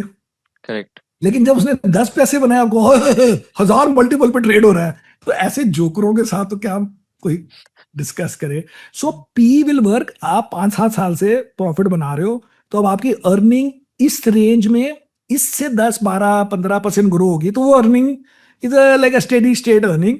तब आप पी बड़े आराम से, उसको हम भी कर रहे हैं। लेकिन जो टर्न हो रहा है चीज, या अभी लॉस हो रहा है और लेकिन ग्रोथ हो रही है 30-35% की, क्योंकि मार्केट में क्या है, 35% ग्रोथ हो और पक्की ग्रोथ हो, उसका तो मजा ही अलग है। उसका तो मजा ही अलग है। बिकॉज नॉर्मल बंदा 12% ग्रो कर रहा है, कोई 8% ग्रो कर रहा है, तो उसका तो पी देखा ही जाएगा भाई तू है क्या। So it all depends on the, and price to book is mostly for financials, not for finance. तो रिसेंटली आपके फंड ने ओला इलेक्ट्रिक के ₹55 करोड़ के शेयर्स खरीदे, which is around पता नहीं जी, 1.5%। 55 करोड़ के मैंने तो नहीं लिए, वो इंडिया वाला ने लिए। तो हाँ, सबने खरीदे इंडिया हैं, लेकिन वालों ने। अमाउंट किसी को नहीं पता, मेरा कहने का मतलब है। Yeah. So, what's the thesis on the वो अभी entire क्योंकि Ola हमारा लाइव Electric? चल रहा है, हम उसका नहीं बता रहे, बट बिग पिक्चर में लॉजिक यही है कि अगर आप कोई शेयर 75% डाउन खरीदते हो, हम्म। तो अगर आपको लगता है कि खाली वर्ल्ड में आप ही इंटेलिजेंट नहीं हो और वो मैनेजमेंट इंटेलिजेंट नहीं है कि उसको भी समझ आ जाए कि उसने क्या गलतियां की हैं। वो बेचारे ने अपना हेयर कट भी करा लिया। आप सोचो, इससे ज्यादा क्या मैनेजमेंट आपको दिखाएगा कि मैं बड़ा सीरियस हो गया हूँ, मुझे मार्केट में taught me a lesson। आप लोग बोलते हैं we look at the management and we look him in the eye and then we see his passion। यहां पे बेचारे, आप सोचो मेरे यहां तक बाल होते हैं और आप मुझे कहते हैं कि कोई इन्वेस्टर है इंडिया में जो आपको 200 करोड़ रुपए दे देगा आपके फंड में, बाल कटा दो। मैं कहता हूं भाग जा, शक्ल में दिखा अपनी। इससे ज्यादा सीरियसनेस आपको क्या चाहिए, ये आप बताओ। अब बाकी हम नहीं बोल रहे, ठीक है जो भी है। पहले चले तो सही, तब बताएंगे ना, अभी क्या बताएं। और जैसे आपका मतलब you are like one of those rare funds जो एकदम न्यू एज टेक स्टार्टअप्स में काफी इन्वेस्ट किया, जो आईपीओ हुए, पेटीएम हो गया, जोमेटो हो गया। बट सारे बाद में पेटीएम 2000 rupees में, if you see my old tweets, I used to really make fun of him, really proposed him, and I bought it at 500 or something, 500 था शायद, and then it went to 1000 and then it went to 300-400। तो वो RBI का charges हुए, उस वक्त हमने नहीं बेचा बल्कि और खरीदा। that we consider as a sort of our value add। so new, जैसे जोमेटो हमने खरीदा 52 में, so it had fallen from 160, and that way even this Ola has fallen from पता नहीं कितना 160। so that's why I'm saying 50-60% down पे लोग भाग जाते हैं कि इसमें तो कोई चोर है। कोई चोर नहीं है, कोई चोर नहीं है साहब, आपसे ज्यादा पढ़े लिखे आदमी है, कोई चोर नहीं है। वो किसी की टेंशन हो जाती है, किसी को कुछ हो जाता है, किसी ने कुछ छोटी ये कर दी, किसी ने तड़ी मार दी, वो सब सीधे हो जाते हैं मार्केट से, अल्लाह की बिल्कुल ही गुंडे हों। कोई गुंडे वुंडे नहीं है, सब बढ़िया लोग हैं, but they have to be taught a lesson by the market। all these guys have been taught a lesson by the market, तभी तो उनके शेयर पहले 60% गिरे हैं।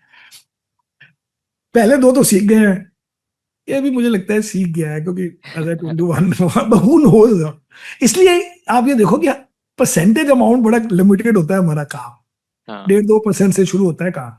करेक्ट। फिर अगर आपके से वो 20-30% और चले गए, तो अब आपके 0.5% का लॉस हो गया नेवी में, तब आप डिसाइड करो कि आपको नहीं लेना तो छोड़ो। इसमें शर्माना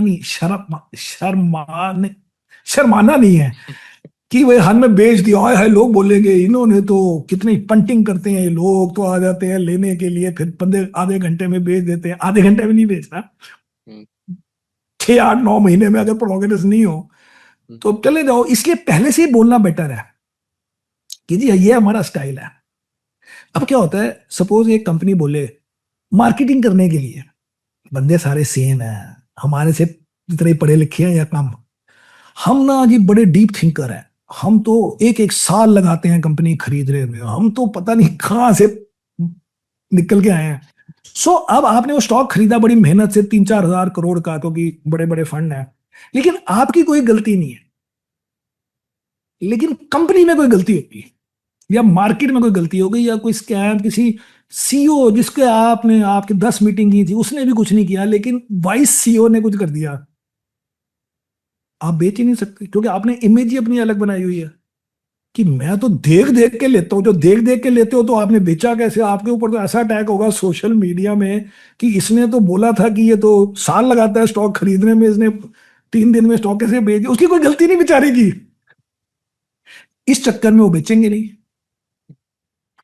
कि हमने कल ही तो बोला कि हम तो साल के, हम तो एक बंदा कहता है हम तो 5 साल से पहले स्टॉक रिव्यू नहीं करते, वहां आग लग जाए, खत्म हो जाए, इनकम टैक्स वाला हवाला निकाल दे, नहीं जी हम तो बेचते नहीं है।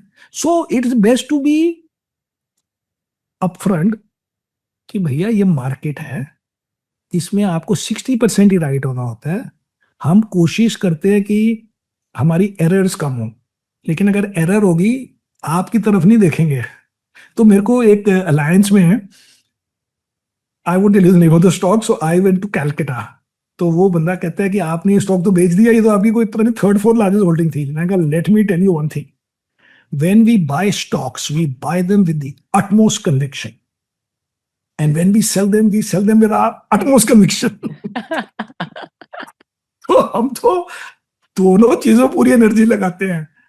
एक बंदा कहता है कि आप हर वक्त बुलिश होते हो, लेकिन आप तो लॉन्ग शॉर्ट फंड है आपका। मैं कहा let me tell you, when we short we are very bullish that those stocks will fall. Bullish doesn't mean it has to go up. Bullish means you are confidently positive about the action you are taking. Wow, right, so true. और इसमें sir आपने एक बार ऐसे बताया था कि Warren Buffett versus George Soros, a good investor can embrace qualities of both the investors. तो आपका क्या लाइक व्यू पॉइंट है इन टर्म्स ऑफ आपने क्या सीखा है दोनों इन्वेस्टर्स ये से? पता नहीं मैंने बोला कि नहीं बोला, बट आई एग्री कि there is no need to be, because मैं तो Rakesh Jhunjhunwala you can say is a role model for the Indian guys, कि वो एक तरफ से 15-15 साल तक से टाइटन नहीं बेच रहे या अभी भी नहीं बेचा शायद, और उधर से शॉर्ट कर रहे हो चीजें।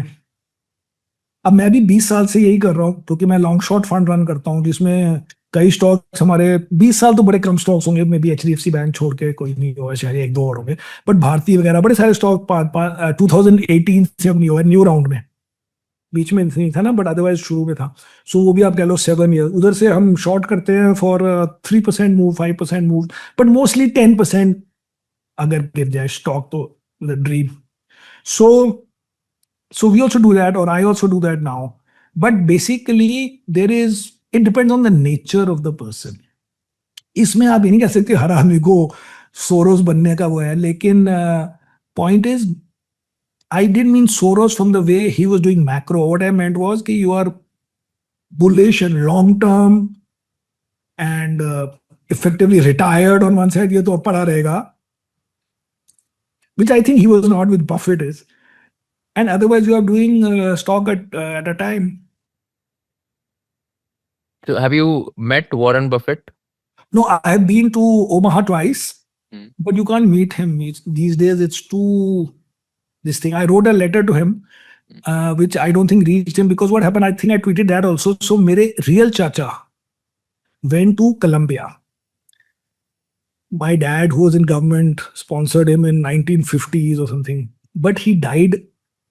My chacha, that is, died soon thereafter, after coming back and from Colombia. So nobody told any stories because he died when I was 3-4 years old. But I discovered when my mom passed away, कि उनके papers में Colombia की yearbook थी of my चाचा, उसमें he was in the same batch as Warren Buffett. दोनों की photos है। ये मैंने ट्वीट भी किया था वो पेज. तो Warren Buffett and my chacha were supposedly in the same class. Now I have no idea whether they met, he knew, but they were in the same MBA type class or some class. Okay, because both are like 2-3 pages here and there in the Columbia Yearbook of I think 1951. So I thought, let me write. So I wrote to Warren Buffett. email तो net में मिल जाती है उसकी secretary की कि my uncle was his classmate, maybe remembers him. I would like him to autograph this book, this yearbook. और lady ने कुछ ढंग का रिप्लाई नहीं किया, भूल भाल गए सब. एंड ऐसे कौन से इन्वेस्टर है like you really idolise a lot, maybe outside नहीं इट? तो मैं क्या, क्योंकि मैं बुक्स पढ़ता हूँ, हाँ. मैं जिस बुक को पढ़ता हूँ मैं उससे कन्विंस हो जाता हूँ. इसलिए अगर आप मेरे को देखोगे तो, क्योंकि मैं हर बुक्स ही पढ़ रहा होता हूँ, तो वो उसमें क्या होता है, मेरे को तो हर आदमी लगता है बड़ा बढ़िया है. फिर after 2 years I forget about him, क्योंकि और आता है बंदा. अभी कौन सी बुक्स पढ़ रहे हो आप?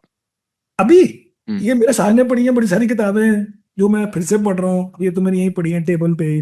ओके. बस हाथी अगर आपने यहाँ देखा हो तो ये देखो जी, ये सारी बुक्स. Oh wow. और इधर देखो ये ओह माय गॉड. पढ़ी हुई हैं. So I have, but I read in office also.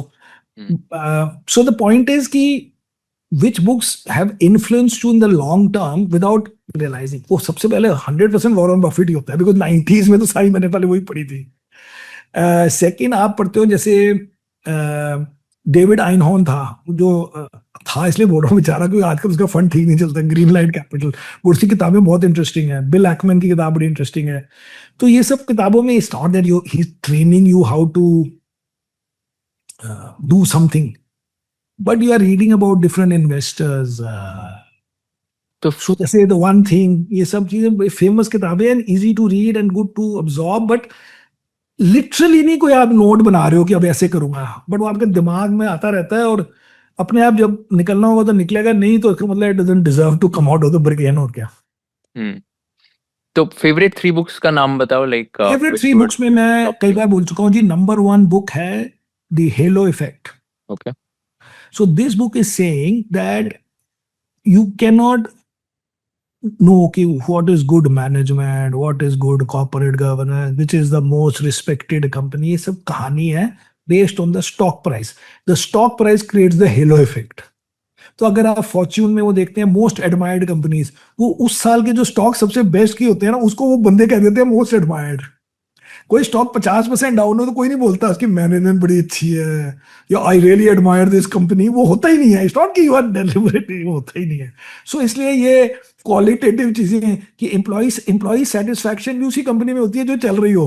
वो अपने आप सेटिस्फाइड हो जाता है क्योंकि उसका बॉस रिलैक्स्ड होता है या वो प्राउड होता है. सो वो कहते हैं स्टॉक प्राइस को एलिमिनेट करके करो अगर ये एनालिसिस करनी है. तो हमारा एक फंड शुरू हुआ था, हमारा नहीं, हमारी मार्केट में एक बंदे ने फंड शुरू किया था. वो हेलो इफेक्ट से आप प्रूव कर सकते थे बिल्कुल गलत एनालिसिस है सारी. The second book which I like is fooled bye randomness. ये है नासिम निकोलस तालेब की किताब, जो कि इतना फेमस है कि उसकी तो वो तो हीरो है. सो वो बेसिकली कहता है कि अगर एक आदमी आके बोले, by the way he used Mister Buffett as an example, कि he has got 20 decisions right. Because stock market में क्या होता है, आपको एक डिसीजन है राइट या wrong. You can't do that in music. You can't create music by being right wrong. You have to create the whole music और you have to write a whole book. But stock market में आपने ये share लिया कि नहीं लिया, और अगर आपने लिया वो चल गया तो आपका एक डिसीजन राइट हो गया. डजंट मैटर आपने तुक्का मारा था, वो टिप मिली थी. तो अगर आपके 5 डिसीजन राइट हो जाए तो आप हीरो हो कि नहीं हो, या 10. It can be fooled by randomness. How? अगर 10,000 आदमी कॉइन टॉस करें और उसमें 5,000 लोगों का हेड आने वाले को सपोज आप हीरो कहोगे, तो 5,000 लोगों का हेड आएगा, तो 5,000 बंदे कहेंगे देखो जी मेरा तो पहला राइट हो गया. अब फिर 5,000 लोग बच गए, ये फिर टॉस करेंगे कॉइन. अब इसमें 2,500 लोगों का हेड आएगा, तो अब ये 2,500 लोग बोलेंगे मेरे 2 हेड राइट हुए. अब वो 2,500 लोगों ने फिर कॉइन टॉस किया, अब 1,200 लोगों का 3 राइट हो गए. फिर ऐसे आप करते जाओ, एंड में 300 बंदे रह गए जो कहेंगे जितने भी कि मैंने 9 टॉस किए हैं और 9 के 9 राइट हुए हैं. आप जाओगे उससे पूछने कि तूने क्या किया, वो कहेगा मैं ना कॉइन को लेके पहले किस करता था, फिर मैं भगवान की तरफ देख के बोलता था और इधर ऐसे इशारा करता था कि हेड आए, फिर मैं फ्लिप करता था, हेड आ गया। आप कहोगे वाह वाह वाह, इस बात की आप एडवाइस दोगे, उसको कहोगे इससे बड़ा कॉइन टॉसर नहीं मिला। It is fooled bye randomness. जब 10,000 आदमी शुरू करेंगे तो किसी एक्स नंबर ऑफ लोगों का 8 राइट होना कंपल्सरी है। सो इसलिए वो कहते हैं कि किसी को वॉरेन बफेट बनना कंपल्सरी है, क्योंकि 10 मिलियन लोगों ने शुरू की थी, एक को तो होना ही था। वो कौन था वो किसी को नहीं पता, something like that.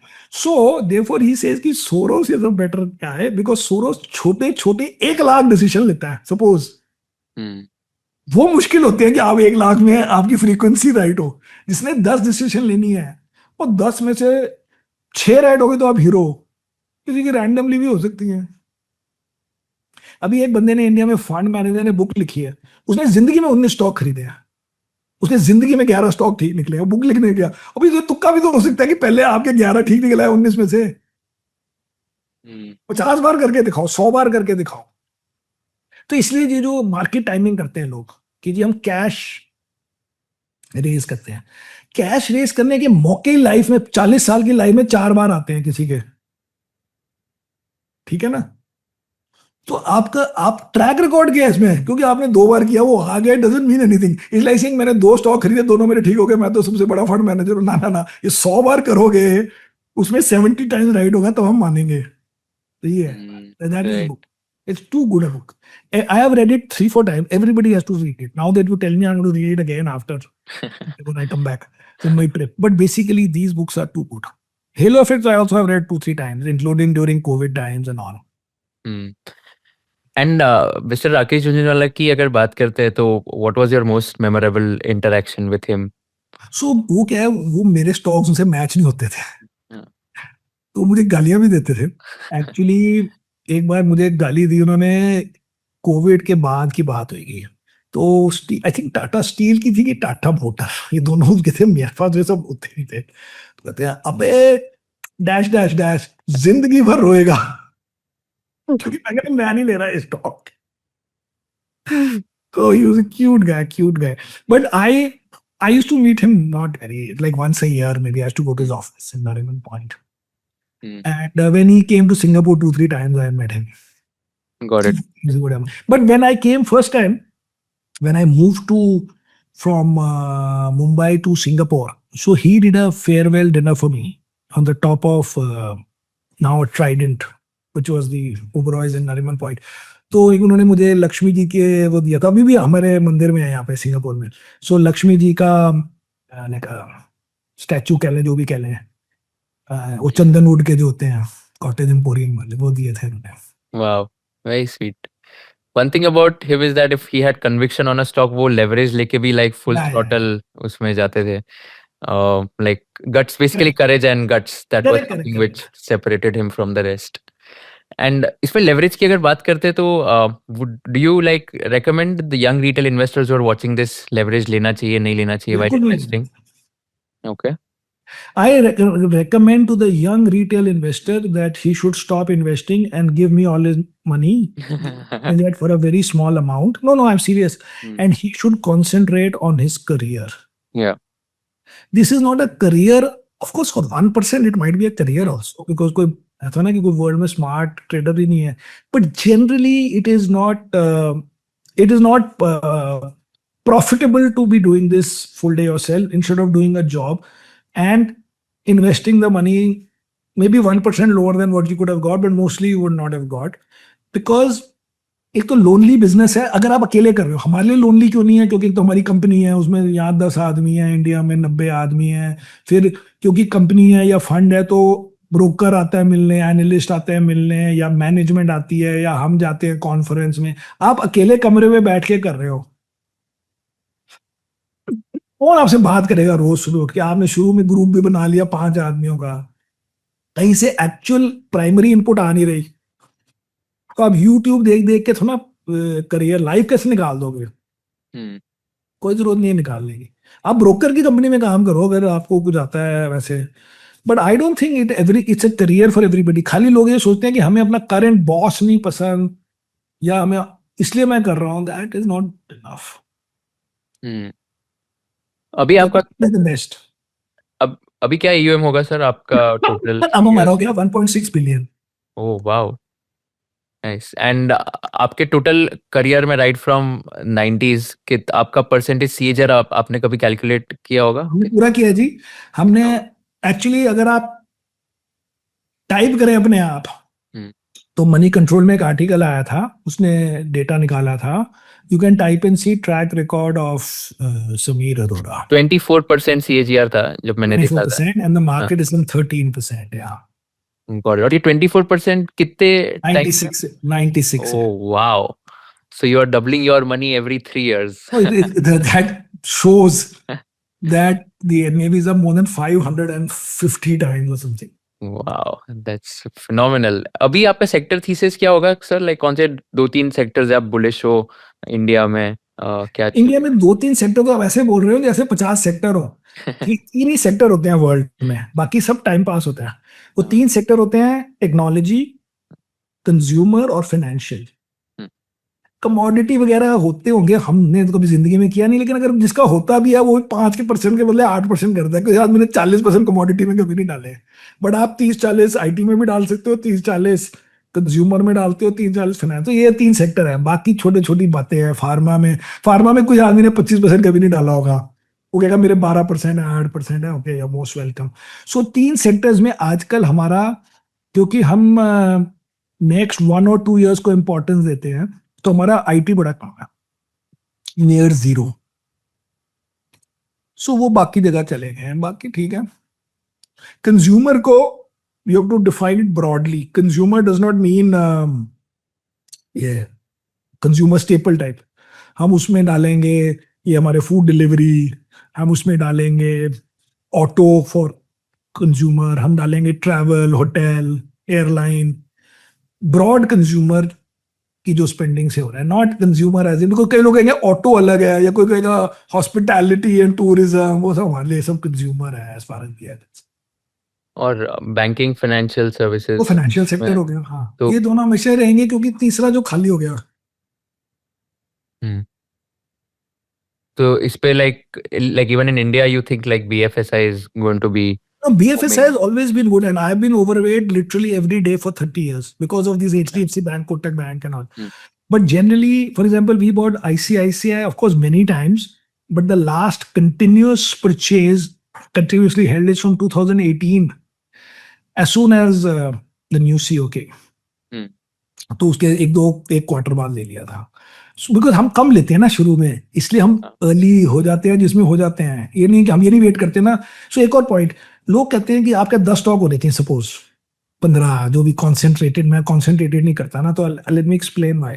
So concentrated वाला कहेगा 10% और नथिंग सॉर्ट ऑफ, या मे बी 7% और नथिंग, समथिंग लाइक दैट। तो फिर उसको बहुत ज्यादा इंफॉर्मेशन पहले चाहिए। अभी तो मैनेजमेंट आई है, अभी दिखाए तो सही 2 क्वार्टर, अभी ये प्रॉफिट करके तो दिखाए, अभी वो जोमाटो पहले ब्रेक इवन तो करे, बिकॉज उसको 10% डालने हैं। हम तो कहते हैं 2% डालो। अब क्या होता है, आपको नजर आ जाए, लेकिन आपको 10% के लिए नहीं समझ आती कि 10% लेना, हम तो पैसे भी नहीं लेते। सो वो फिर वेट करता है। जब वो वेट करता है तो वो देखता है, यार मैंने स्टॉक जब शुरू की थी एनालिसिस तो 42 रुपए का होता था, अब मैं वेट कर रहा हूं कन्विक्शन की, अब 200 रुपए हो गया। वो कहते हैं 150 तो हो जाए, वो लेते ही नहीं फिर जिंदगी में। कैसे लेगा? बिकॉज आपके सामने, after you are nearly convinced, आपने कहा नहीं, I have to wait because I have to sell some other stock, क्योंकि आपने 10% के 10 स्टॉक ही हो गए, या आप प्रोपोर्शन जो भी बना लो। So he has to keep waiting, then he needs a second वो कि बेचूं क्या। हम ऐसी बातें नहीं करते हैं, 2% लो फिर देखेंगे क्या होता है उसके साथ। हमारा स्टॉक है, अगर वो 25% बढ़ गया, हमें बुरा नहीं लगेगा कि हमने 4 क्यों नहीं ले लिए, हम कहेंगे 2% तो ले लिए थे।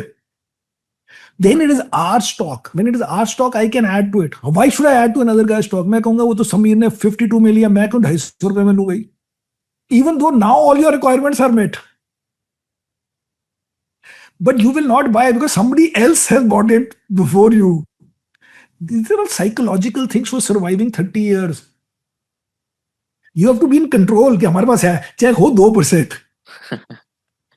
तो आपके 40-50 स्टॉक्स होंगे, एक तो हर वक्त कोई न्यूज आ रही है, कुछ एक चीज चल रही है, कुछ हो रहा है, कहीं मैनेजमेंट भी आई है आपको जी, मैं 10 स्टॉक लेता हूँ और मैं 10 साल तक बेचता नहीं हूँ, अब वो मैनेजमेंट नया आ गया आपके पास भी क्यों है, क्या करे, उसको भी पता है कि आपका पोर्टफोलियो डिस्क्लोज्ड है, आप स्टॉक तो चेंज करते नहीं हो आसानी से, आपका भी क्या इंटरेस्ट है, आपके बॉस ने पहले अनाउंस कर दिया कि मैं 10 साल तक स्टॉक नहीं चेंज करता और मैं बेचता भी नहीं हूं जिंदगी में, आपका नया एनालिस्ट आ गया, वो करे क्या पूरा दिन, उसको वो जाके किसको मिले और क्यों मिले, उसको पता है कि आपने लेना तो है नहीं, आपकी तो कंपनी की फिलॉसफी है we don't sell, we don't churn, पूरा दिन बैठ के करो क्या,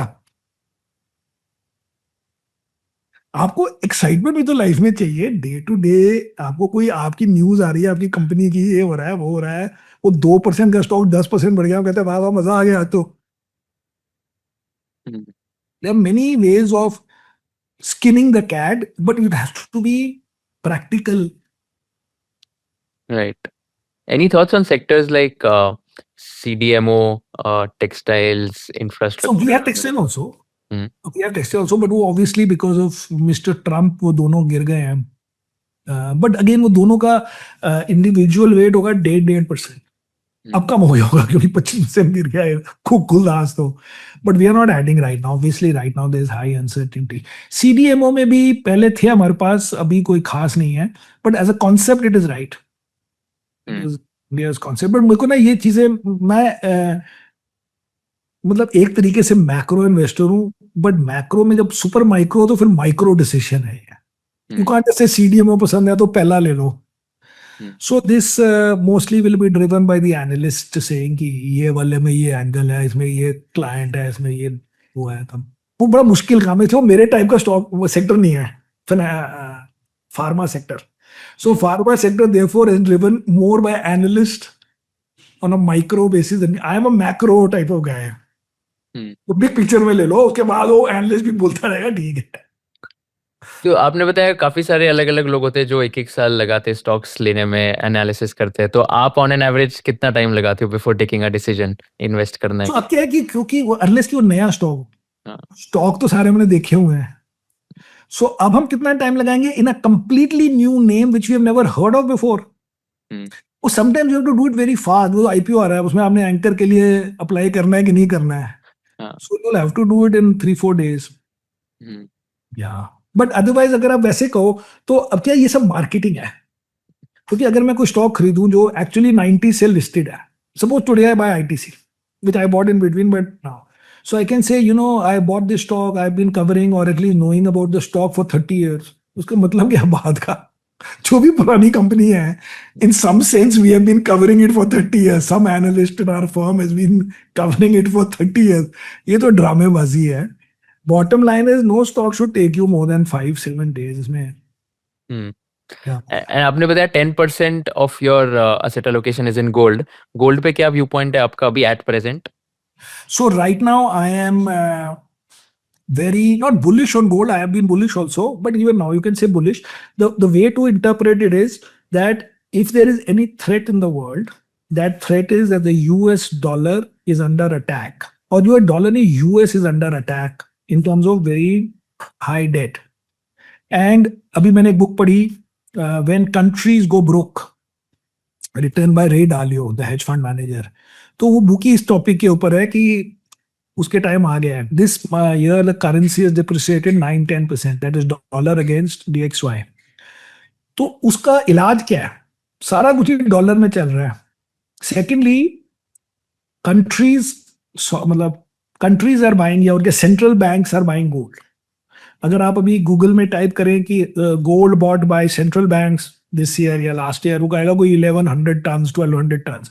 उसको लिखो gold bought by central banks 8-10 years ago, जो ये साल डालो, वो आएगा 200 tons. Because the world has realise कि वो डॉलर से बचे कैसे, थोड़ा तो कुछ करो. सारे वर्ल्ड के पास डॉलर है, सारे ड्रग डीलर्स ऑफ मेक्सिको के पिक्चर नहीं दिखाते, वो डॉलर श्रिंक रैप पड़े हुए हैं, अगर डॉलर 10% गिर गया उनका तो कितना नुकसान हो गया. सब गोल्ड लेना चाहते हैं.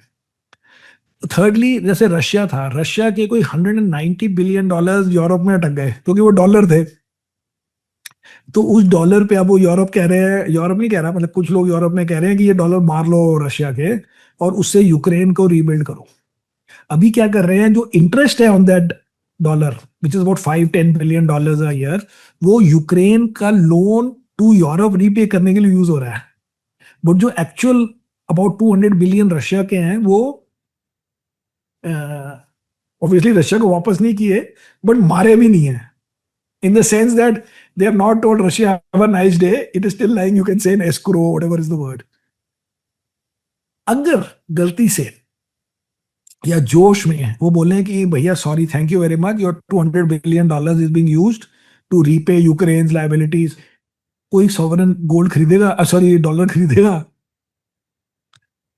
तो सारा वर्ल्ड थोड़ा थोड़ा थोड़ा थोड़ा कर रहा है, लेकिन किसी को पता नहीं है बियॉन्ड अ पॉइंट कि क्या होना चाहिए। बट ये स्टोरी है गोल्ड की, तो gold is for panic type scenario, which is quite possible by the way.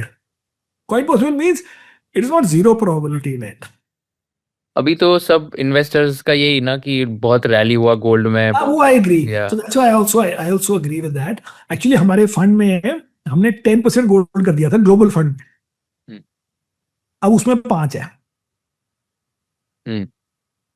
And but otherwise मैंने अपने नहीं बेचे, मैं अपने चीजें बेचता नहीं, पड़ी है ठीक है। बट वैसे मैं कह रहा हूँ फंड में मोस्टली तो फंड की चीजें हैं ना, और फंड में ही मैं इन्वेस्टर हूँ, तो एक ही बात है, फंड को तो हम एक्टिवली मैनेज करते ही हैं, तो उससे जो कम हो गया हो गया। But what I mean to say is कि गोल्ड का स्केरी सिनेरियो के लिए। एंड आप रियल एस्टेट में इन्वेस्ट करते हो? रियल एस्टेट में हम इन्वेस्ट करते हैं और कसम खाते हैं कि हम नहीं करेंगे। तो अभी मैंने एक प्रॉपर्टी बेची थी बॉम्बे में, एंड मैंने दिनशा को बोला कि यार मैं इसकी फोटो लेता हूँ वो रजिस्ट्रार ऑफिस की, और ये ट्वीट करता हूँ कि अब इसके बाद कौन खरीदेगा प्रॉपर्टी। मतलब क्या हालत होती है वहां पे जाके।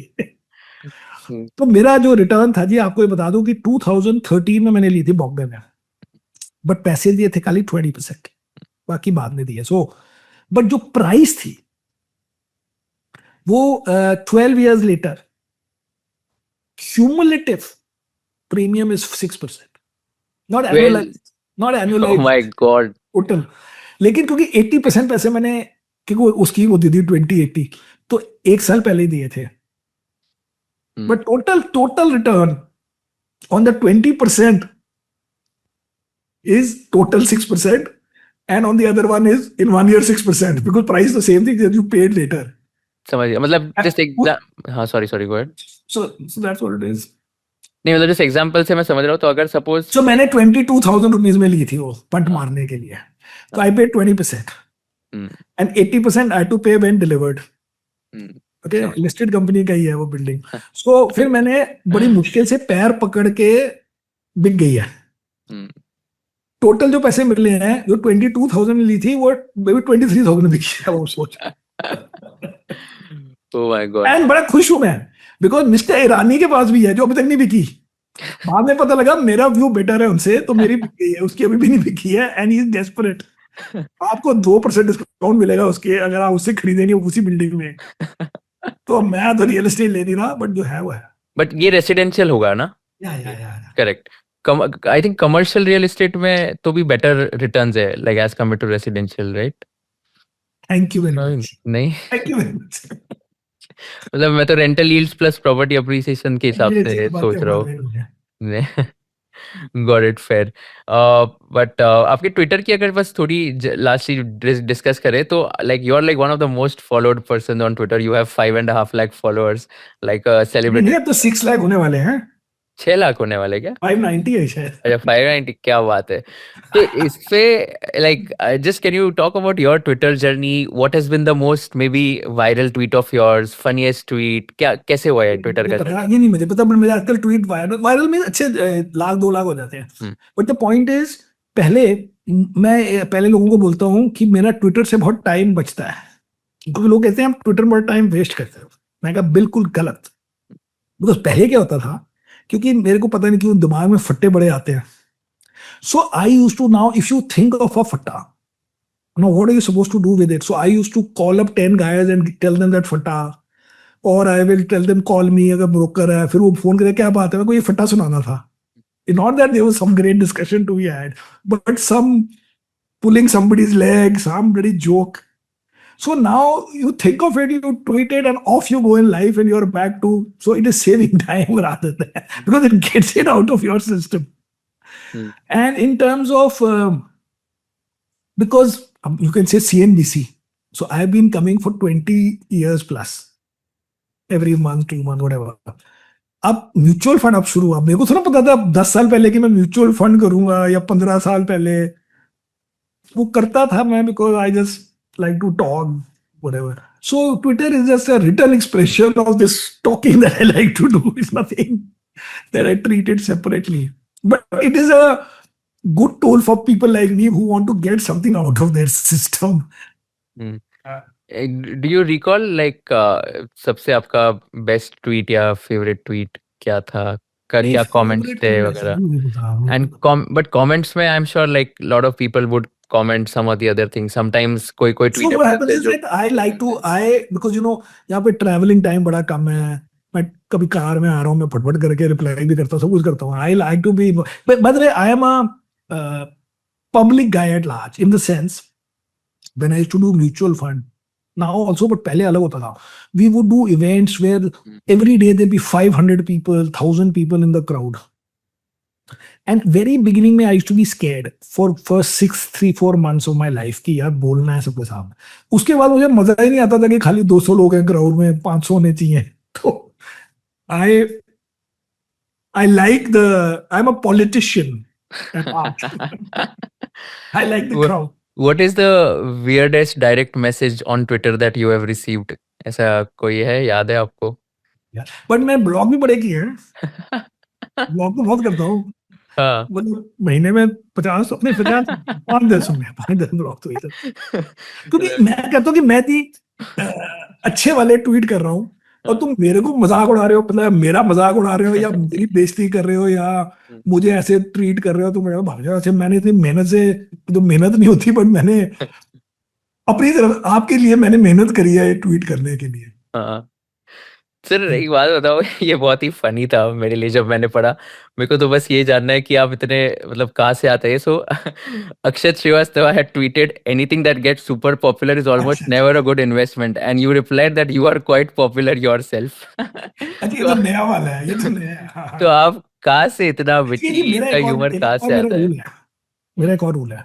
You know, I make fun of my industry. I make fun of other fund managers indirectly, directly, openly, closely, but I am also a representative of my industry. To get me angry, if you say big picture कि stock market is all bloody corrupt, मुझे गुस्सा चढ़ जाता है. आप बोलो fund manager सारे third rate हैं, they have no skin in the game. I represent and I believe. Actually, I fought with many people that you disrespect the market by doing things. वो अलग स्टोरी कभी बताई जाएगी privately. सो सारा world गलत कर रहा है SIP, ऐसे कोई चोर आ गए हैं, कोई स्कैम हो गया है, कुछ हो गया है, यू नो. तो उस टाइप की चीजों में I am the smallest mutual fund in the country और one of the smallest. But अगर आप म्यूचुअल फंड इंडस्ट्री को बोलोगे, बाकी फंड मैनेजर को इंटरेस्ट ही नहीं है क्योंकि वो सो रहे होते हैं दोपहर को. ये बाइडन की तरह है सारे, मैं ट्रम्प की तरह हूँ, बाइडन है. So I take over that role of defending my industry, my profession, or in general India, so or world, depending on how it is being presented. So maybe in that context I did it. So any specific views you have on, let's say, creators like Akshat Srivastava who post actively on Twitter? I'm not following all these guys, but on Twitter some of these feeds come and every time a feed come मेरे को लगता है कि इधर इसको थोड़ा किसी को रोज नया बंदा होता है. Got it. Very, very interesting conversation, sir. Last question, which I ask all my guests. It's a tricky one. If you were in the shoes of Kushal Lodha and if you were interviewing Mr. Sameer Arora, what is one question you'd like to ask him towards the end? I think one question which is required in our business is to understand ki how to do this for 30 years and still remain excited, because this business burns out people, or they become very rich, or they become arrogant, because we are dealing with other people's money, but that money is in billions. आप भूल जाते हो 1,000 रुपए, आप भूल जाते हो सब चीजें, बिकॉज सारा काम बड़े नंबरों से हो रहा है. So, as I was saying, that at that point, when I have say 6 lakh followers, but I am either even agitated or appreciative of a single anonymous tweet. Is a different intensity, you can call it. Now, you could ask me that, but I will have no answer for it. But I'm saying it's a question worth exploring. क्योंकि मैंने शुरू कितने लोग थे, एक बंदा भी नहीं रहा उनमें से. 90s में थे, एंड एज वाइज सब सिमिलर थे, लेकिन वो अब मेरे को, मैं सबको बोलता हूँ मेरे अंकल जी लग रहे हैं. For some reason they move. अच्छा, by the way, one more thing, you could have asked me, why will you not retire? Oh, interesting. Why will you not retire? Let me answer it. Nobody should retire because that makes them so boring. So I am from IIM. So IIM के अब मेरे दोस्त ना सुन ले, but जो बंदे retire हो गए हैं वो इतने बोरिंग हो गए हैं, इतने boring. भाई यू कांट इवन 3 मिनट की कॉन्वर्सेशन भी मुश्किल है, बिकॉज वो बातें कुछ और कर रहे होते हैं. Please don't become boring, Yeah. Don't retire. Sir, आपका क्या secret, like how have you stayed so humorous, witty, ये मुझे नहीं and पता, not that's what I'm boring saying. at all? But ये मुझे नहीं पता, but I am saying as the outcome retire नहीं करना है, तो that is one reason for not becoming boring. But sir like इतना मतलब जैसे सक्सेस अचीव करने के बाद भी staying grounded, staying humble, like आपसे बात करके एकदम ऐसे क्लियरली समझ आता है like humility is at your core. तो कैसे लाइक ऐसे हम्बल रह सकते हैं? I have to say to my dad, but nobody specifically told me that please remain humble. But generally, it may have come. I have no idea that way. But we had a good, happy background. But point what I'm saying is, अब वो interest भी आ गया.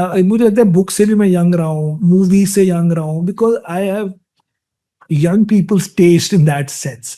But this now nobody can impose on somebody. But this much can be imposed कि don't think that retirement में, because I will travel abroad for 6 महीने के बाद आदमी पागल हो जाता है ट्रैवल करके भी. लेकिन जो भी आदमी रिटायर होता है, मैंने अभी बुक पढ़ी थी एक, which I also tweeted, तो उसमें था फेसबुक के ना people have got rich very fast. सबके 20 25 मिलियन यंग लोगों के बन गए हैं, और बड़ों के तो हंड्रेड्स ऑफ मिलियन बन गए होंगे. तो उसमें उसने लिखा था कि all these guys who retire, कोई 35 में कहेगा मेरे तो 30 मिलियन बन गए, मुझे जिंदगी में क्या करना है. So they will travel for 1 year, then they will say कि now we have a personal goal, I will exercise every day और I will educate children for 6 months. उसके बाद सिर तोड़ के पागल हो जाते हैं. After they have travelled, then they have at some personal goal which does not need full time, but they think it is the full time. उसके बाद you are crushed. अब कोई बच जाएगा तो वापस आ जाएगा, नहीं तो you are crying, not literally crying, but what I mean is you are just sad in life because you have lost your meaning. You have lost your meaning. You have $30 million, क्या करे दूसरा आदमी, क्या करे तो 30 million, तो क्या करे दूसरा आदमी.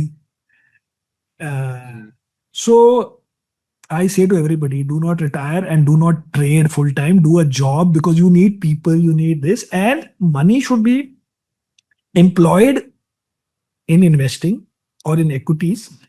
And if you are personally interested, it does not need 8 hours. आप घर जाके सैटरडे संडे को पढ़ लो, इसमें कौन सी कोई बड़ी ग्रेट बात हो गई कि आपको दिन रात उसको स्क्रीन को देखना है. That's what I would say. And आप एआई टूल्स वगैरह यूज करते हो आपके एआई टूल अगर आपका मतलब चैट जीपीटी और परप्लेक्सिटी से सब यूज करते हैं, लेकिन ये कोई हार्डली है एआई टूल कि आपने थोड़ा सा पूछ लिया उससे, बट अभी इसको कोई ऑटोमेट नहीं हुआ है कि कोई आउटपुट आ रही है which is being used directly in some investment decision. Okay, because Perplexity वगैरह ये सब फाइनेंस के टूल्स लेके आ रहे हैं, बट ये सब चीजें हमारा ब्लूमबर्ग का सब है. ये कोई मतलब these are not going to change life yet unless somebody create something which is used like कि उससे हमारा काम हो जाएगा. अब ठीक है, आपने उसमें सर्च नहीं करी, आपने उसमें से समरी बनवा ली या रिपोर्ट लिखवा ली, वो सब कर दिया. हाँ, वो तो वो चैट प्रो भी लिया हुआ था, अब पता नहीं अभी भी होगा लिया हुआ, तो जो $200 a month. $200 a month. Yeah, right. Awesome sir, thank you so much for doing this. बहुत मजा आया बात करके. The only regret that I have is that कि मैं in person नहीं कर पाया. कोई फर्क नहीं पड़ेगा, सब पब्लिक देखेगी, उसको ये नहीं पता लगेगा कि मैं इंडिया से कर रहा हूँ कि कहीं से कर रहा हूँ। No, but thank you so much for doing this. And yeah, whenever you're in India, if I'm in Singapore, would love to meet you in person as well. Sure. Thank you. अगर आपको ये video पसंद आया होगा तो I request you to share it with all your friends and subscribe to our channel so that we can give you more value additive content in the shortest amount of time. हमको ये बताइए कि आपको कौन से kind of guest चाहिए, हमको ये बताइए कि कौन से क्वेश्चंस मुझे नहीं पूछने चाहिए थे, कौन से क्वेश्चंस मुझे और पूछने चाहिए थे ताकि आपको और ज़्यादा वैल्यू मिल सके, और कौन से ऐसे पार्ट्स है जो आपको बिल्कुल पसंद नहीं आए ताकि हम लोग ये पार्ट स्ट्रीम कर सके फ्यूचर एपिसोड्स में। So thank you so much once again for watching this episode and keep sharing all our episodes with your friends and keep giving us feedback so that we can improve and come up with better quality content.